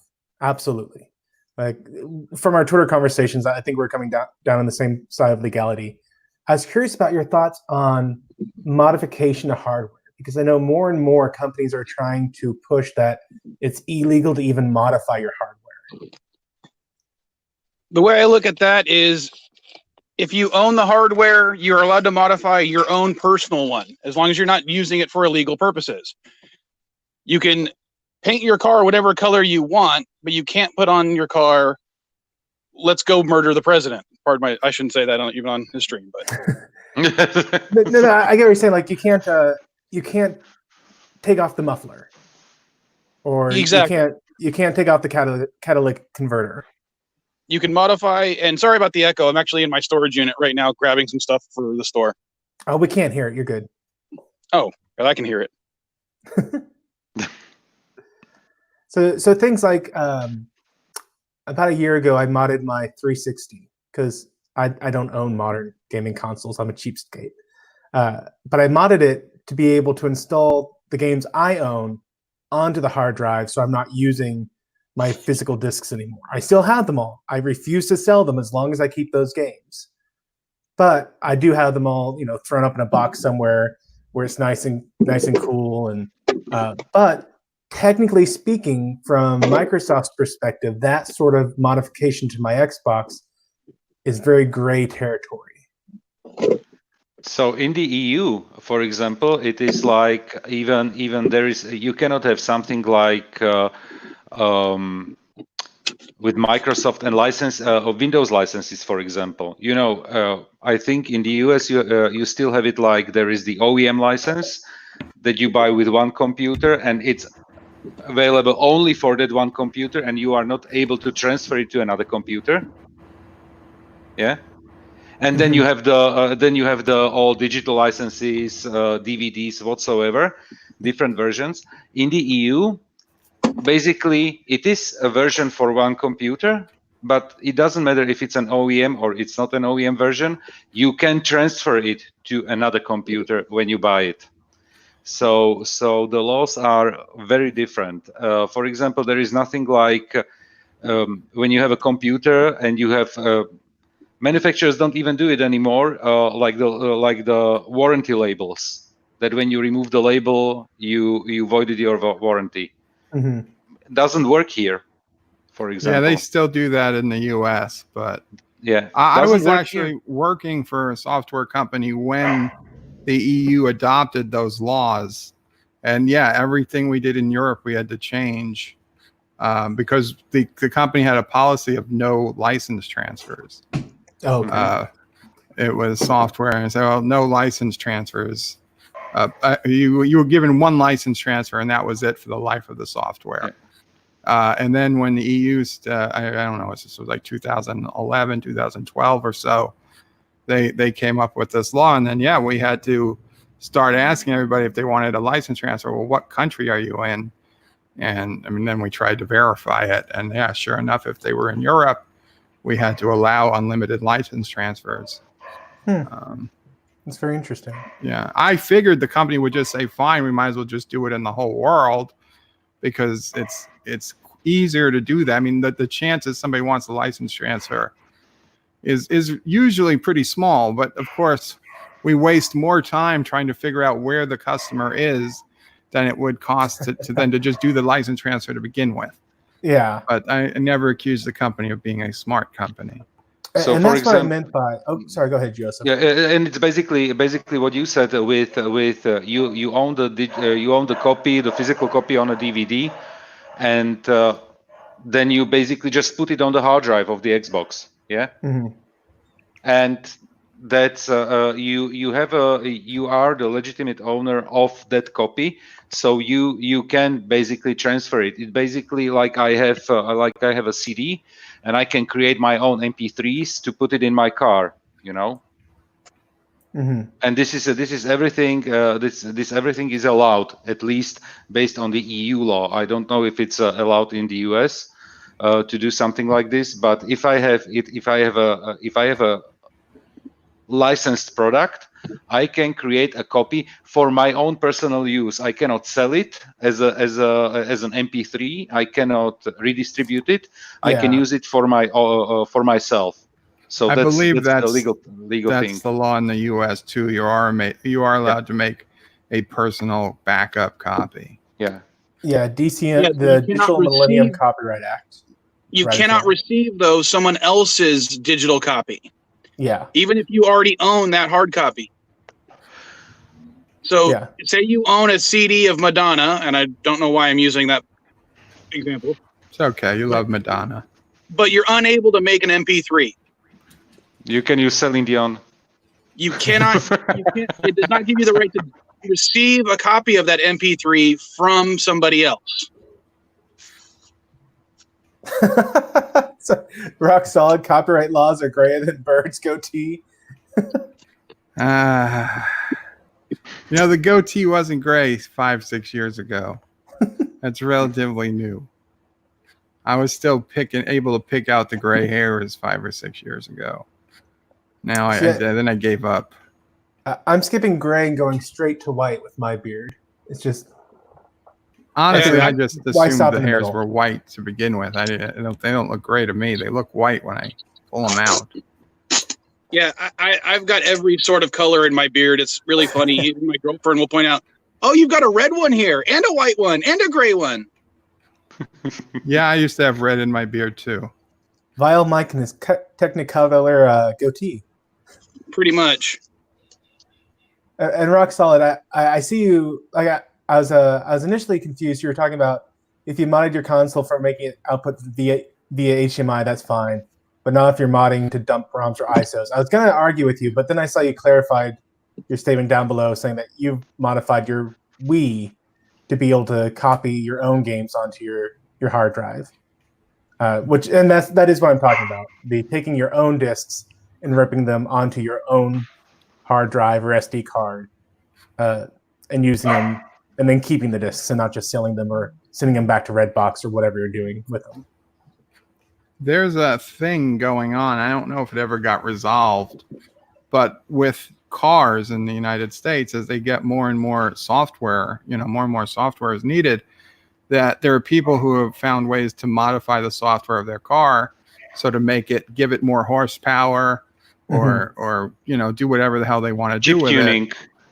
And so, yeah, a lot of companies are saying, well, if you modify the software, well, then we're going to void your entire car warranty, even if it has nothing to do with it, right? Even if you modified it for more horsepower,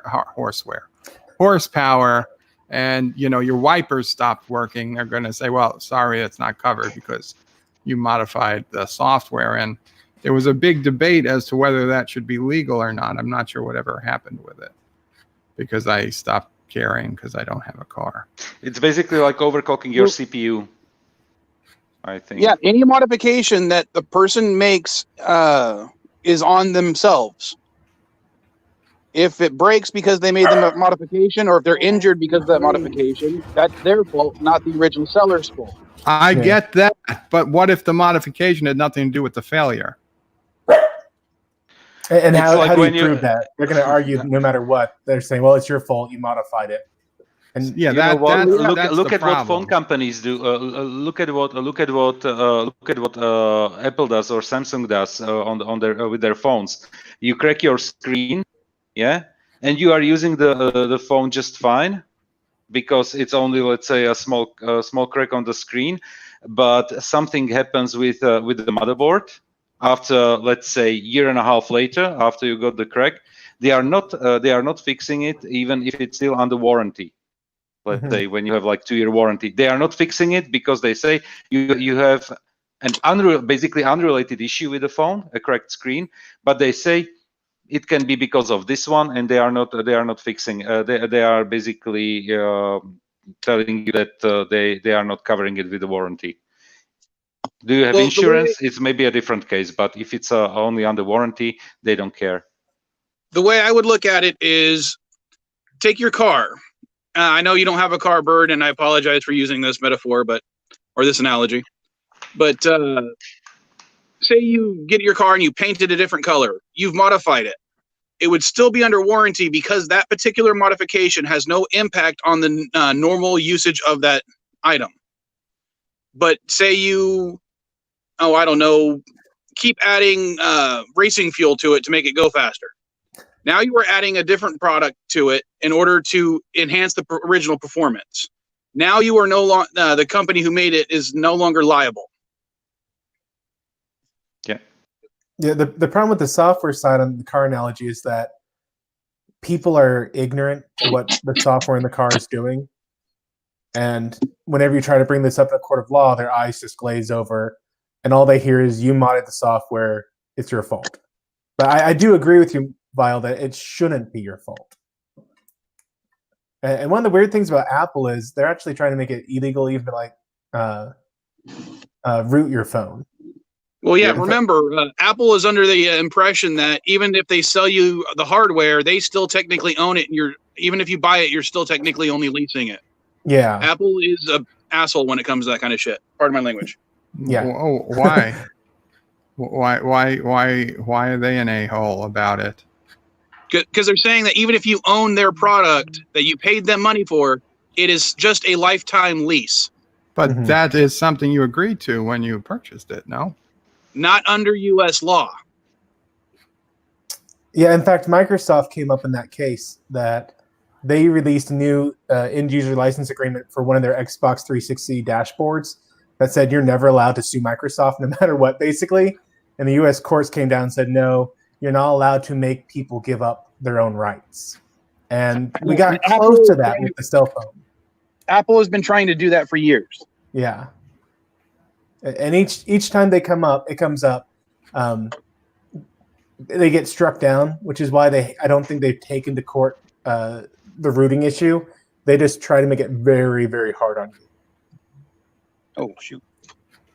There's something. The thing with the car software, the problem with the car software or generally a software is if the software changes the properties how the hardware operates, because it's operating then out of its standard range, yeah, in time it can damage this component. It's basically if you do some chip tuning on your car, it can damage the engine. If you do on computers, if you do CPU overclocking, yeah, it's basically software thing. You are not doing you are not soldering on that stuff. Yeah, you are just playing with the settings of the main board, and basically you are playing with electricity. Do you destroy your processor? Who is now responsible? Well, I would agree with a computer. It's a lot harder to tell who's responsible once you start modifying. Of course, things. because then basically you are just having a damaged component and they cannot tell that it was tinkered with. Yeah, because it doesn't work anymore because something doesn't work there. So is it still under warranty? Probably yes. And basically, if you bought it, I don't know, on Amazon, they don't care. They just change the product and they just send it to the owner. Yeah. So Trek Yards is in the house. Welcome, Captain Foley. Who I know it's Captain Foley because he's calling me Puggo Pray 5.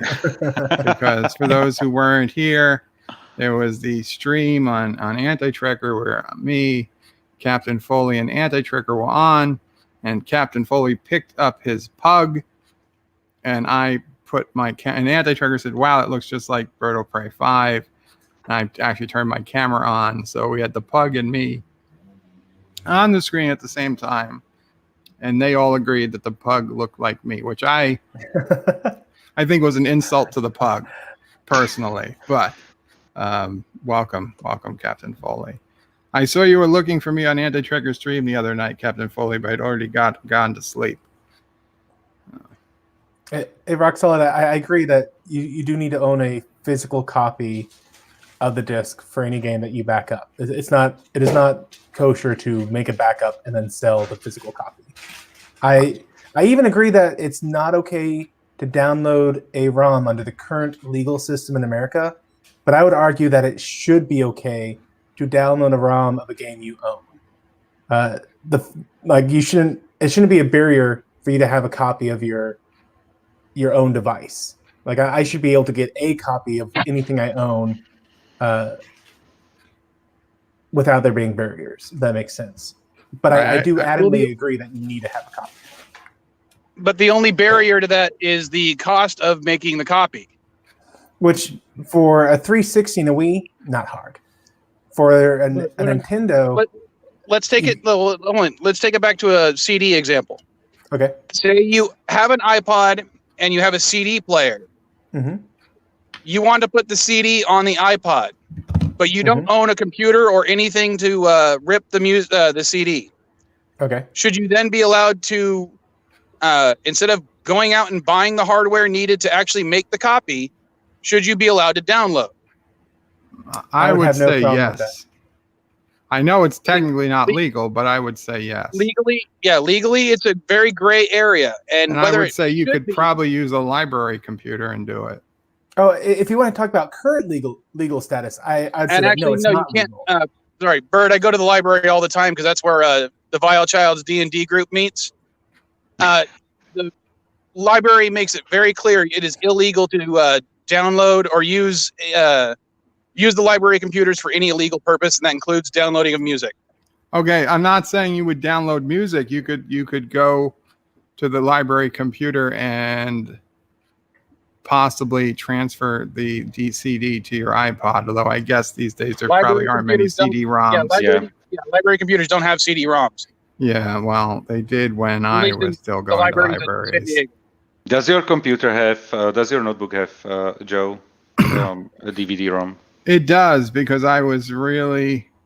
oh, yeah, you have as well as 17-inch. Yeah, okay, yeah, so, I got a 7. Yeah, actually, no, I'm sorry. No? This one does not. I had to buy an external. Okay. I bought an external with it for like $35. I used it exactly one time. Exactly the thing that, let's say... buy the additional thing. You didn't get it for free. Right, but it is cheap enough that it's a lot cheaper than buying 500 songs off of that I already own on CD to buy a CD-ROM. But if I don't have a computer or a CD-ROM, then that sucks. I would say you should be able to download it, but I mean I'm not I don't think they'd even sue you, to be honest, because they would have to test it in court, and a jury might say it's legal. Well, it's easy to find out what device ripped the music CD because that stuff is usually embedded in the. Assuming you leave in your EXIF information, yes. And if a person doesn't own a computer to do the ripping, it's going to be fairly obvious that they didn't make it on their own. They would have to prove he didn't do it on my own, and how would you prove I never had access to a computer to do it? Well, then you just. I'm give not going to examples get of- on the stand and say that I didn't go to a friend's You're making house this more and do it. complicated, Bird. No, Because now you're bringing in. Oh, the person could easily say, "Oh yeah, I let my friend use the laptop." no, It is no. You completely see, no. legal If for you the to let person someone says that, borrow if the your person, copying device. if the person says that, then they're lying, and that's perjury. That's the entire a person that's being charged with a crime does not have to take the witness stand. Okay, so they would never take the witness stand. Their lawyer would say, "What's your proof he did not go to a friend's house and do this?" And they would have none. Right. Now, and again, Vile, I'm not arguing for what the law currently is. I think that very clearly the law currently is you're not allowed to do this. I'm arguing for what it should be. What it should be. And what it should be. And Rock Solid, you're asking how do I know that the version I download is the same as the cartridge? I don't, and it shouldn't matter. As long as I am should getting matter. yes. Okay, let me put it to you this way, Life Matthew. You own a PS4 copy of a game. Okay. Should you be able to download a ripped version of the PC version for your PC to play? No. Absolutely not. And because Okay. there's a fundamental difference here. There's a fundamental difference. There is important work on the back end that happened between the PC and the PS4. Or even more importantly, I'm buying a license or the right to use a PS4 version of the game. I'm not buying a right to use any version of the game. I think what I'm saying is you're still using the PS4 version of the game on your PC. But I didn't buy a license for that. But you're playing it on hardware that it was not designed for. He's saying you get a PS4 emulator on your PC. Oh, okay. I'm sorry. I thought you were saying like if I bought the same game for the PS4 and they released a PC version of it. I kind of moved the goalpost there. I completely admit about that one. But yeah. Go ahead and restate your question in the context you want it stated in. We can. I don't mind changing it to fit your argument better. When it comes to something like a PS4 game, or even a PS2 game, there is if it was released for the PC, there's a version for the PC and the PS2. Mm-hmm. Now, when you're downloading your version, it is both able to be played on the PC, even if it was originally designed for the PS2. Okay, I think I'm following you. So should you be now? You're still playing that game on the PC. Does that immediately allow you to have access to the PC version? Because you said version shouldn't matter. So, I think you lost me again. Let me say what I'm hearing here. You're asking if I have a PS2 game that also includes Windows executables on it? I don't know. Maybe we're stretching this metaphor a little too far. So, No, so I think. I mean, are you just asking that if I bought the PS2 version of I don't know, Twisted Metal, and then they also sell a PC version of Twisted Metal at the store? Should I be allowed to download the PC version of Twisted Metal because I bought the PS2 version of Twisted Metal? Well, yeah, because he said version doesn't matter. Cartridge version. So, and that's a great. Revision let me clarify that, A, revision B. Yeah. That's So a great basically, question. Epic Beard says it in the chat. Basically, cross platforms. Yeah. Yeah. So, yeah. sorry. And yes, even it goes. I think the question goes even for the same thing. If I have GTA 5 for my computer, for my PS4, should I buy another copy for my PC, or can I just download it because I already? I'm going to tell you, there are two games. There's Call of Duty 2, which I bought for the PS3. PS3, is that a thing? Yes, the PS3, and then for the Xbox 360, because I was more comfortable with the controller for the Xbox 360. Same game, I bought it twice. Then I bought a third copy because I had a second Xbox that I kept at work, and I didn't want to keep bringing the game back and forth. Hello? Oh, Then when Grand Theft Auto 5 came out, I bought it for the PS3, and then the PS4 came out, so I bought it for the PS4. Then I bought it for the Xbox. No, I bought it for the PS3, and it sucked. It was like buggy. So I bought it for the Xbox 360, and it was decent. Then the PS4 came out, so I bought it for the PS4, and it was really good. But then that came out for the PC, and to be honest, it was very difficult to get a PS4 game started. It involved having to ask Mamo Prey to put in the disc and to give me the controller. So I said, F it, I'll just buy it for the PC so I can play it anytime I want. So I bought 4 copies of Grand Theft Auto 5. If the time ever comes in the future that Grand Theft Auto 5 can be downloaded and emulated in like 10 years on like my wrist, I'm not going to feel bad if I download and emulate Grand Theft Auto 5 on my wrist, regardless of how I have to get the copy. Basically, this year you should get GTA 6. I think they are planning for 2020 the release of Grand Theft Auto 6. So, All right. Let me propose to you guys this question then. Say you have AC/DC Back on Black on vinyl. Now, you really like one of the songs, but the only version you can find online to download is a newer version that they recorded later on. Should you be allowed to download that version of the song? No. If it's a different recording of the song, no. And Vile, that's what I was trying to say, that when I say I should be able to download any version, I don't mean like PS2 or PC. I mean, like here I have my Zelda N64. It is a version 1.0 of the game, which matches the ROM that I use when I do my Zelda randomizer game. It shouldn't matter if I get a 1.1 version of the game. Because the only difference is they've taken the same base code and they had to re-release it to do a couple fixes. Nowadays, those version differences would be hot fixes, and they do it all the time in like the Xbox One. They have an error, they release an update. You're now running version 1.3, and that's all I mean by it shouldn't matter. I shouldn't worry if I'm downloading the NS-ROM that is 1.0 or 1.1 or 1. Beta. That's all I meant by that comment. See, I would still disagree with that. If you have the 1.0 cartridge, which I also own, it should not allow you to download the 1.04 version just because you own the 1.0. Yeah, I disagree.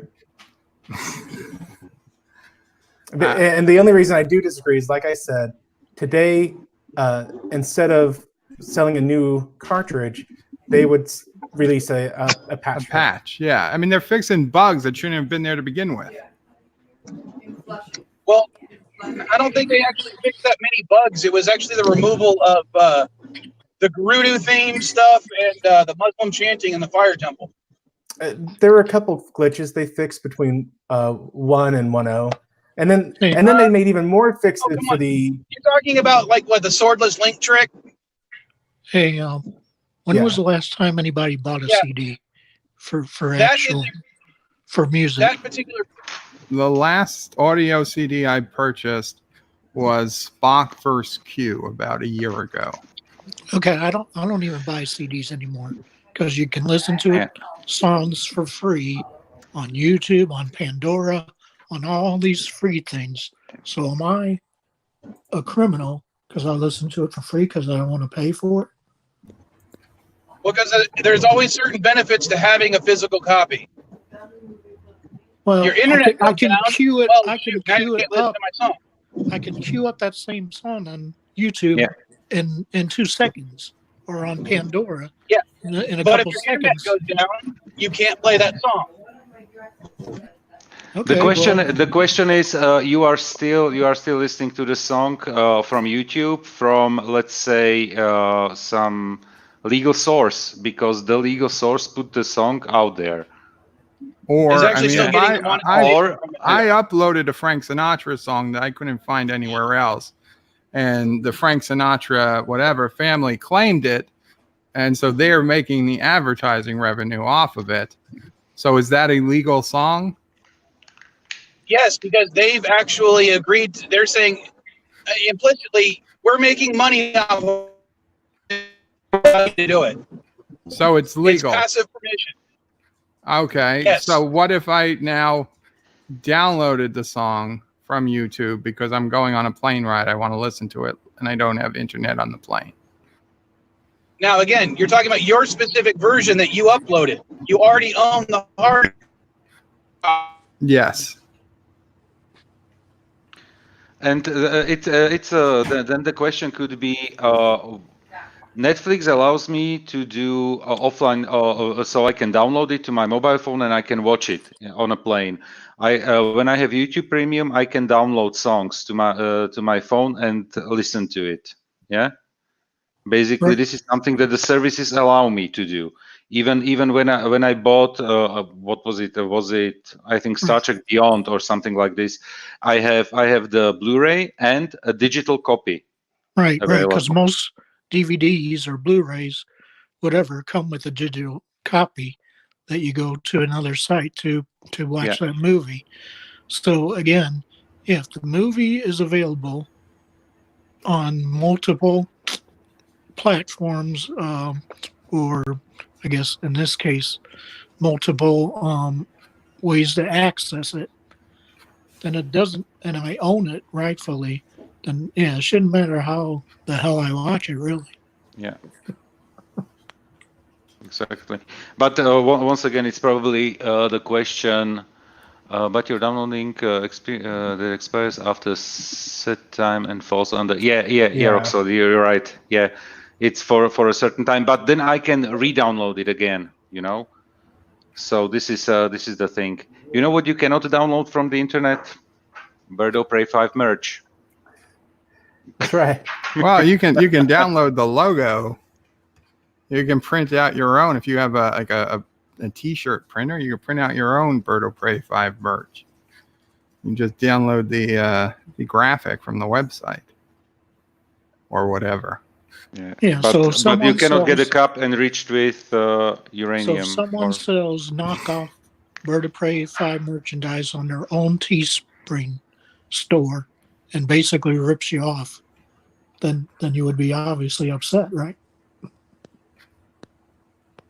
To be honest, yeah, I guess I'd be somewhat upset. I'd be somewhat laughing. I mean that somebody was actually doing that, and it was. But if they were making a good amount of money by doing that, yeah, I guess I'd be upset because that should be my money. Yeah, exactly. So that's. But I am selling the merchandise. Now, Right, if I stop if I get off YouTube, if tomorrow I can walk again, and I'm like, this YouTube stuff, I've got things to do and places to go, and I'm done with YouTube, and I stop doing YouTube for whatever reason, and I let my website expire. I let the Teespring close down, the Teespring store close down, and I stopped talking to everybody on YouTube because I've wandered off into the Alaskan wilderness to build a cabin and live out the rest of my life in the far north, and nobody ever hears from me again. If Anti-Trekker wanted to start selling Bird of Prey merch on his store because people wanted to remember me for some reason, I wouldn't complain. Okay. So the same difference then, basically, if you unfortunately pass away and don't put it in your will to transfer everything to a family member, then anybody can profit off of that, basically. Well, I mean, by law, everything does transfer to a family member, whether I have a will or not. That's New York state law. That I believe is U.S. law. Whether you have a will or not, if you don't have a will, all stuff transfers to your closest kin. Well, I don't know, because, different recording artists, that's a big thing for music that, like when Prince died or Michael Jackson died, whatever, all these famous artists died, there was a big fight about the music rights, But if you're an artist and you put out a song, you don't own that song. The music company owns that song. So who's getting the money? The company that sells the song is going to be getting the money. The debate is who do they share the royalties with, if anyone. That's a contract issue. That's not I don't, nobody owns the Bird of Prey brand but me. I don't have a publisher or something. Okay. And you have a LLC for that, right? Yes, I have an LLC. Okay. So the LLC would pass to my next of kin.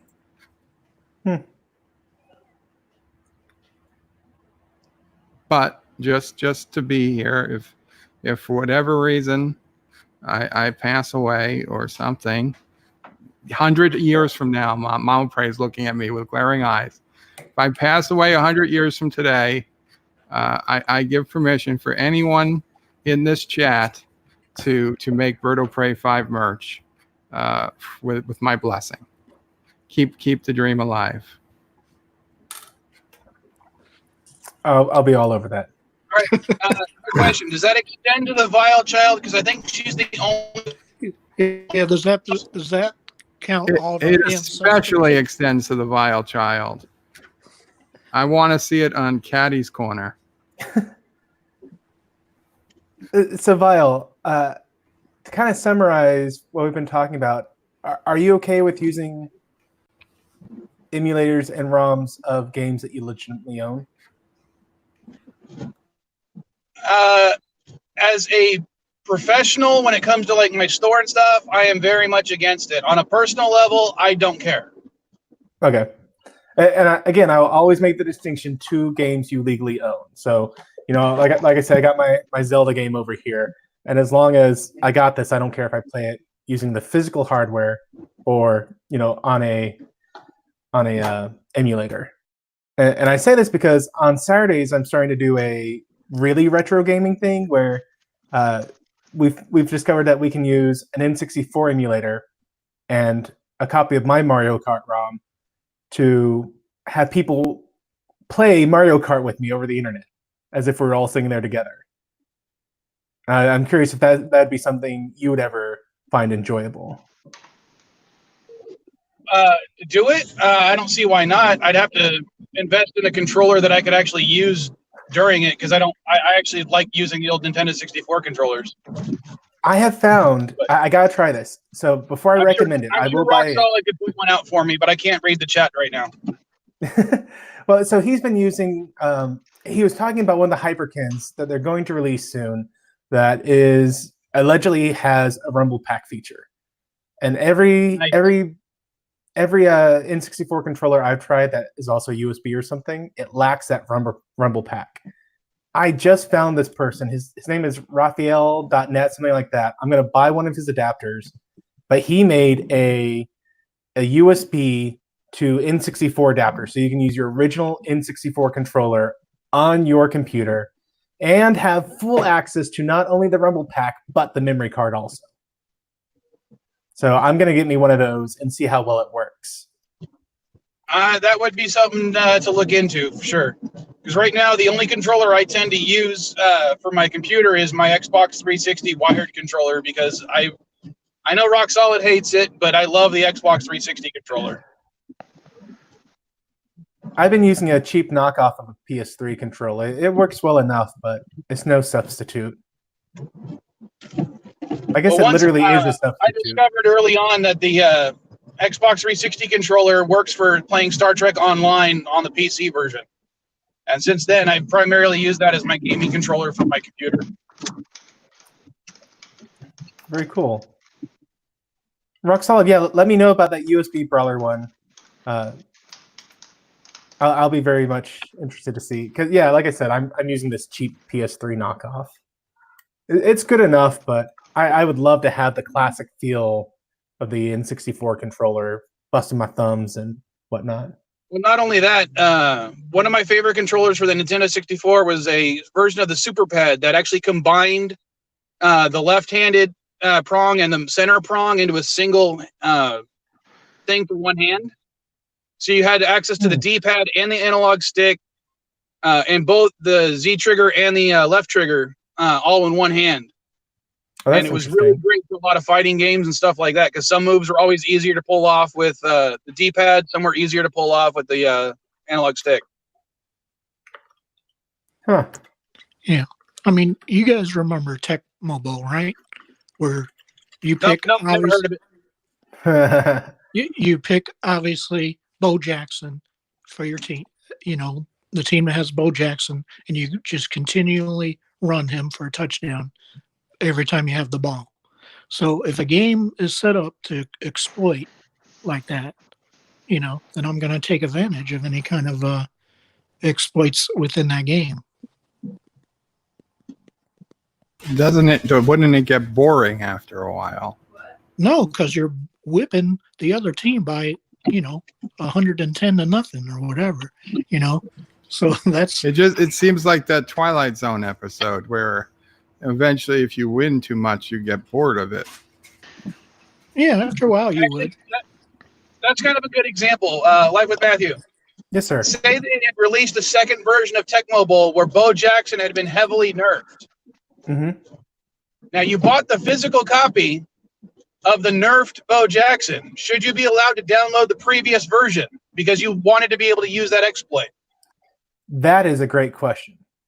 And how do I actually feel about it? I guess, Because I'm comparing it to the Swordless Link trick in version 1.0 of Zelda 64. If you own a physical copy of 1.04 or I think it's 1.03 or beyond, they removed the Swordless Link trick. Yes, they did. But if you bought one of those versions, should you be allowed to download your 1.0 version so you could do the Swordless Link trick? It's an exploit. See, that's why I was against doing the different versions. I guess for me, a lot of it depends on, you know what, if I were to make a law and it were to be consistent, and I do believe that you have to be consistent with your laws, I would have to say that it is legal to have, it is either legal to have any version or you can only have the version you want. Those are the only two ways I can come down on it, because I don't think it should be considered legal to, as long as I have 1.0, well, then I can have 1.1, 1.2, 2.0. No, that's... In Karoga, copyright would only last 20 years, so this wouldn't be an issue. And on that note also, even though on the Wii console, they release, on GameCube, they re-released Ocarina of Time as the Master Quest. I don't think it's legal to have the Master Quest just because I have a copy of the N64 Zelda. That was a unique game. But as you said, it's just a different version. It was a lot more than a different version. It was a unique... it used the same base assets, but it was released for an entirely different system. It wasn't just here's a patch to the game you already own. It was, we've re-released it. And I don't think you should be able to jump console versions. I think when it comes to the hardware version, because Zelda 64 or the hypothetical Tecmo Bowl are physical copies, it makes a big difference to something that is software only. It's not a hill I'm willing to die on that one. Like I said, I would like it to be, as long as it's the same platform, it doesn't matter if you get the 1.0 or the 1.1. And honestly, with the NES, that was a pretty rare thing. NES, SNES, N64, not many games had lots of different versions to them. Like Zelda was kind of unique in that respect, simply because of how popular it was and how much backlash they got for having the Islamic chants and the red blood in Ganon. Yeah. God, you're making me remember all the differences between 1.0 to all the other versions. I'd like to say that I'm just that smart, but I did Google it. Okay. I mean, it's like for PC. See, I primarily, sorry for interrupting, but I just primarily remember that 1.0 and 1.1 were the only ones that allowed you to do the Swordless Link trick.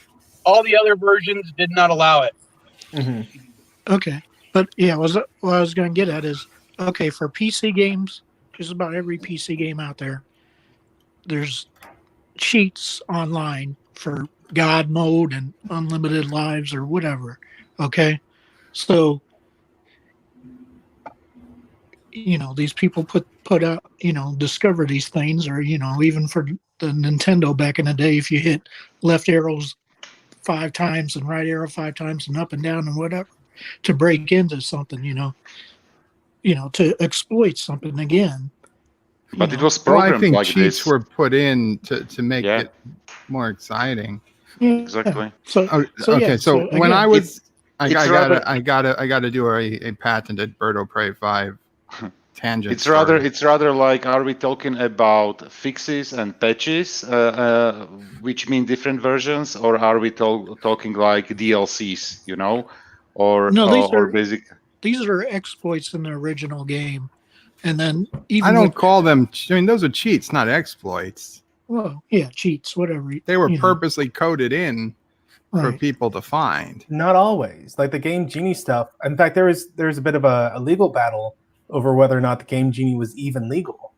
Oh, well, Because it was Game all- Genie is different, although I think it's legal, sure. And I Nintendo didn't understand. like it. Yeah. And Rock Solid, you take that back. Ocarina of Time is one of the best games ever. Okay, but I got to tell this story. So it was Sega Genesis Mortal Kombat. I don't know whatever age I was, probably 13 or something. And I was a subscriber to Electronic Gaming Monthly. If anybody remembers that, it was a magazine that was all about video games and stuff. There was another like a game, some of the Game Player or some other magazine. I used to get like both these magazines. The when you came to like the December issue, they were like the size of a book. They had gotten so big. And in the back of all of these magazines would be the cheats that people had found for the games that were out. And I never understood how people would find all of these cheats in the day. I realize now that these people probably had some type of game programmer and were able to break down the game and probably just looked for code that corresponded to these cheats. I doubted people were actually just randomly trying button combinations, but I didn't understand that at the time. So I was just randomly trying button combinations, and I found a cheat to get extra. You could only continue the game 3 times. If you lost, you only had 3 continues on Mortal Kombat for Genesis. And moving the left, right, back and forth, hitting ABC, whatever I did, I found a combination to go from 3 to 6. And I was ecstatic. I was like, oh my God, how did I do that? Like, I couldn't even believe it. It was like a 1 in a million chance. So I was so excited. I wrote in, because that was the thing. You had to mail in your cheats. And if they used it, they would mention your name sent in by, Bird of Prey 5 from, at the time, Brooklyn, New York. So I wrote in the letter. I was so excited. And of course, the next month, somebody else had sent in a unlimited continuous cheat. So mine never even got printed. Yeah, because yours wasn't as good.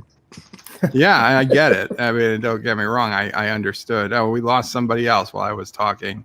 Son of a bitch. Sorry, Vile. I hope I didn't bore you off.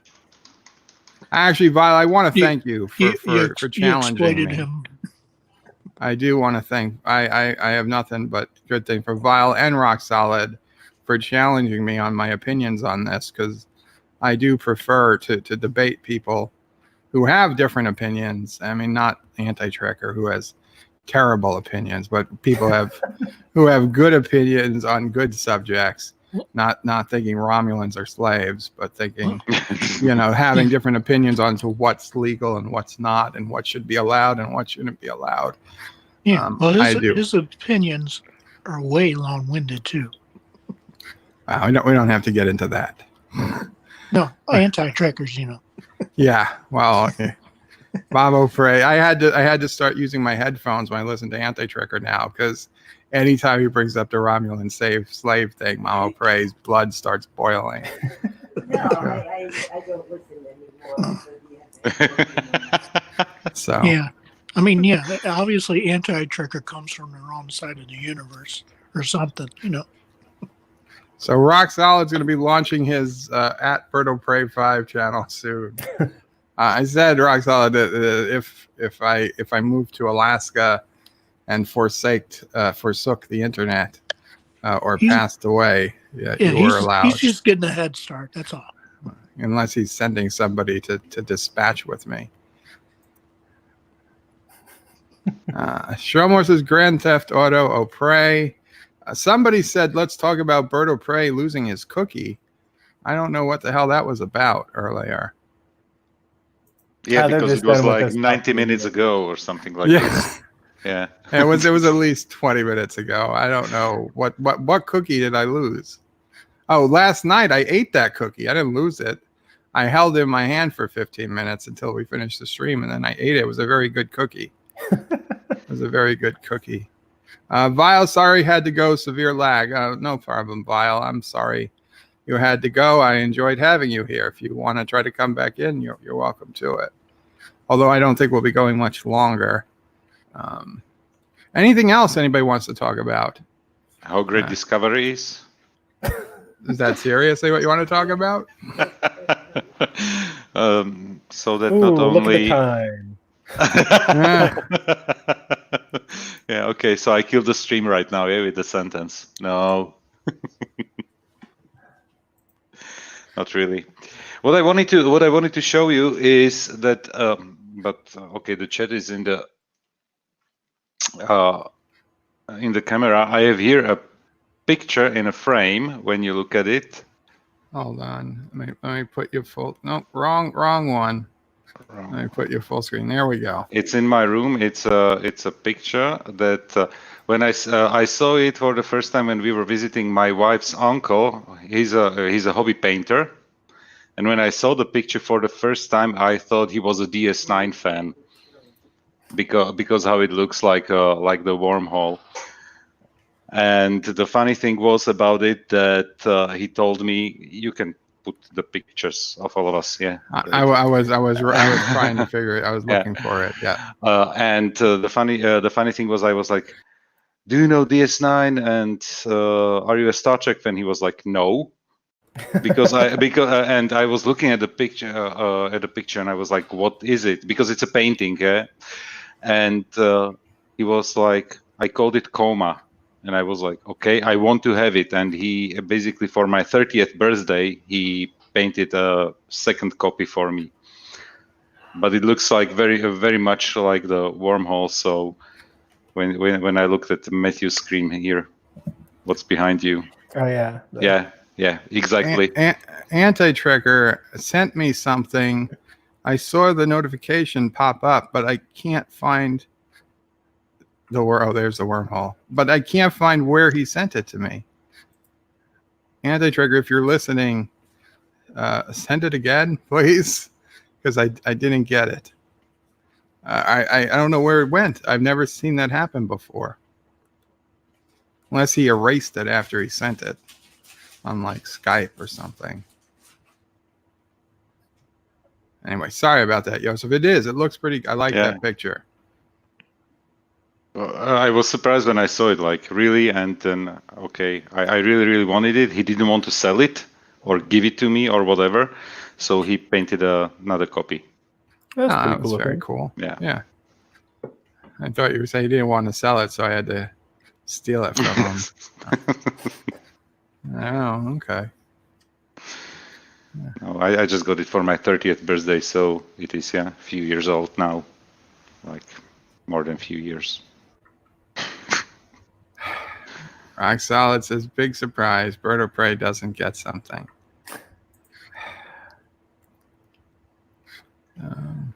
Well, I need to be jumping off here, but Vile and Rock Solid, I hope y'all come do some retro game with me, since I know that you two are people who enjoy retro stuff. Take care, Matthew. I'll see you later. Qapla. And no, Hector, we are not going for 12-hour stream. It's only like something over 2 hours, I think, at this moment. Yeah, no, we're gonna be ending pretty soon. Yeah. I didn't know if Anti-Trigger had sent me something he wanted me to talk about or not. There we go.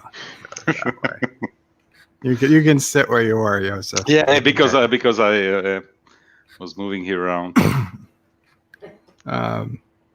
Since I don't have an avatar and I have no idea how to put one. Oh, it's really easy. You hit the camera, you hit the stop camera button, and then it'll say there'll be a button that pops up that says upload avatar or something. Okay. Edit avatar. I will prepare something for the next time. Yeah. And for other streams as well, if I'm allowed somewhere in the future. Rock Solid wants me to do Dear Bop, but I'm not set up to do Dear Bop. And the question is, are there any Dear Bops? Because you depleted yesterday everything. Oh, of course there's Dear Bops, but we got one. Let's see, is this one? Okay, I thought maybe there was a Dear Bop about what we spoke about today. It doesn't appear to be.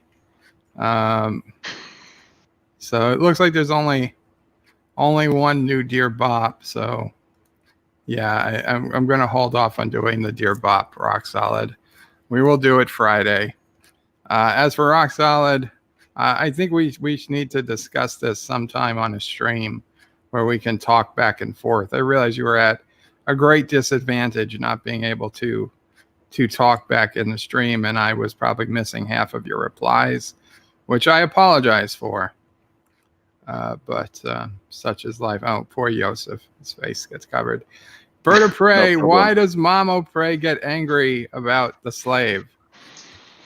Because Captain Cat, I don't know if you saw my stream yesterday, but Mamo Prey spoke for quite a while, 20 or 30 minutes, on the issue during my stream yesterday, and she explained herself. So if you want to listen to it, but the quick answer is that she felt that calling them slaves was degrading people who chose to make their livelihood living in other people's homes, helping other people as companions, as health aides, and you know, and even au pairs, whatever they're called. Yeah, choosing to help people like that, and that there are that in even today, she feels people who make those choices to do careers like that get looked down upon, and they shouldn't be. I mean, they are some of the best, best, most helpful people, and to the people who depend on these people, they're lifesavers. They're not treated like slaves. They're treated like close family. They are treated exactly. They're treated closer than family sometimes. They are getting their room and They're- board. I know, but if you say they're getting their room and board, but Anti-Trigger would say, well, the slaves got room and board No, they- back in the day too. But the no big whippings. difference is they're able to leave. Yes, they could leave. That's the difference. It's a job. That's the difference. If they did not want to be on the vineyard, they could leave the vineyard anytime they wanted. And that is not, if you're a slave, you don't have that option. So if you want to say they're like a slave, fine. But there's the big difference. Then, anybody who's working is like a slave. I mean, it's what we call people wage slaves. You're like a slave. Yeah, you're a slave, so pray. But you could leave if you wanted to.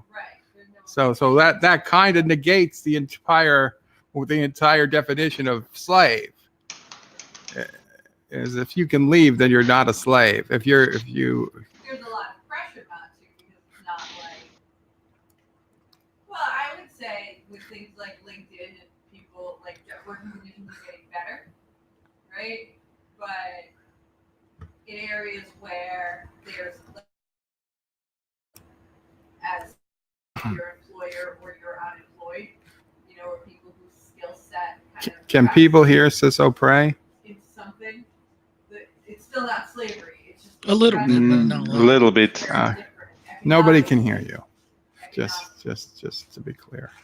I'm sorry. I feel that way. gotcha. In short, people can feel trapped. economically. People can feel trapped economically, is what Siso pray. If you were out Oh yeah, I Let's mean, say. a lot of people are very dependent on their jobs. If I could I mean, right now, validate this I'm not getting was, paid because I'm on honest leave because of my neck surgery. article Okay. from 1953, but how to So I can't recall. I Rock, gotta. Like a puppy.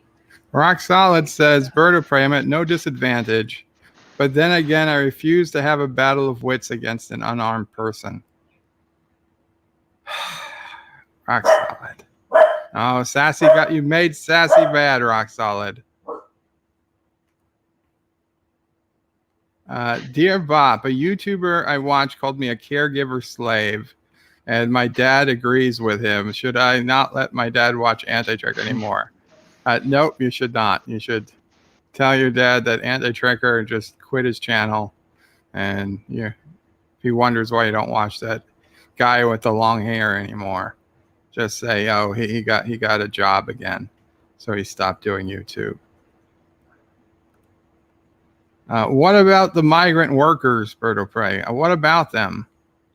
I don't know what it has to do with the Romulans. What about dwarves? Okay, this is just getting stupid. Vile Mike says, is Anti-Trigger streaming after Bird? No, Vile. Anti-Trigger isn't streaming until like 9:30 p.m. Eastern tonight because he is working Monday through Friday except Thursday, and he probably won't stream Thursday at all. But he's working all day until 8 p.m. his time, I believe, which is 9 p.m. Eastern. So figure he needs a few minutes before he goes on. So between 9 and 9:30 p.m. Eastern is probably when Anti-Tricker will stream. So once I'm done, if somebody else wants to come on, that sounds good. Captain Cat says, I help my sister like your mom helps you, Bird of Prey 5. That's very cool of you, Captain Cat. I hope you don't feel like a slave. Abig Beard, not you. I was talking to Captain Cat. Dear Bop, do you have yellow cake slave orphans working in your vineyard? I don't have a vineyard.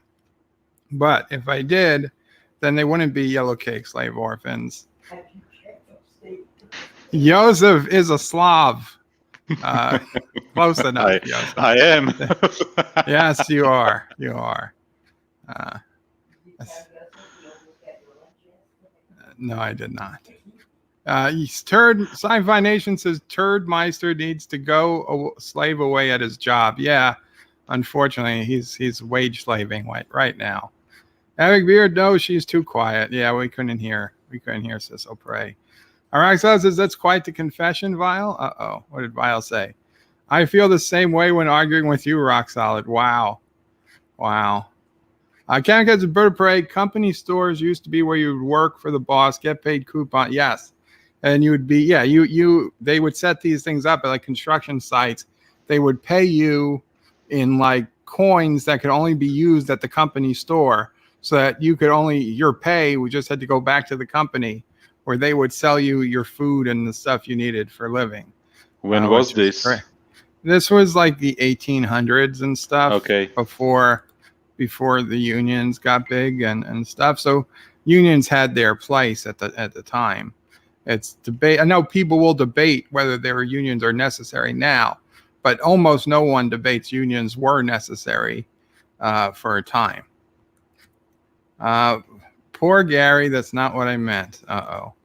And actor says, Sis O'Prey child should be free to wear a furry suit if his genes compels him to. I'm not even going to. That's still a thing in rural areas of the world, company stores, and before the dark times, before the Empire. Guys, I think we're going to call it a day. If any of you guys want to talk about anything or plug anything, please feel free to. Give a few minutes if you guys want to say anything else. Yeah, I know. Yes. What? I think your sister wants to say something. No, she doesn't. No? No, we were talking like about many things right now here, and honestly, I'm getting a little bit tired as well because it's like past 11 here. Yeah, Joseph is much later for it. Thank you so much for staying up with us. Yeah, but I always enjoy it, and I really appreciate the chance that I could be here on the channel. Today is Tuesday. Well, I appreciate when you're on. I do. Thank you. Rock Solid says subscribe to his upcoming Bird of Prey YouTube channel. And Captain Cat says, Bird of Prey, let your family know that I like tuna fish. I like why? tuna fish Why, as well. Captain? Captain Cat. Number one Cat. Sci-Fi. Anything you want to say before we end the stream? I see you're muted. Yeah, there you go. Just thank you, Bird, for having me on. Oh, no, Mom, thank you. And tell your mom again. Hi, Mom. And number one sci-fi says, "Hi, Mom." Hi, son. She says, "Hi, son." Definitely. There you And go. sci-fi, number one sci-fi, get well soon. Yes, Yeah. definitely get well soon. Yeah, I got a 4 to Okay. 8 week recovery period, unfortunately. Well, I hope it goes Perfect. as well as can be. Okay. Well as it can be. I need to run. My wife is calling me. Okay, well, don't So- let your wife call too long. Take care, guys. Okay. I'm going to Take end the care. stream. Qapla All, thank you so much for hanging out. And I will talk to you guys later. I don't know if somebody else will be streaming later.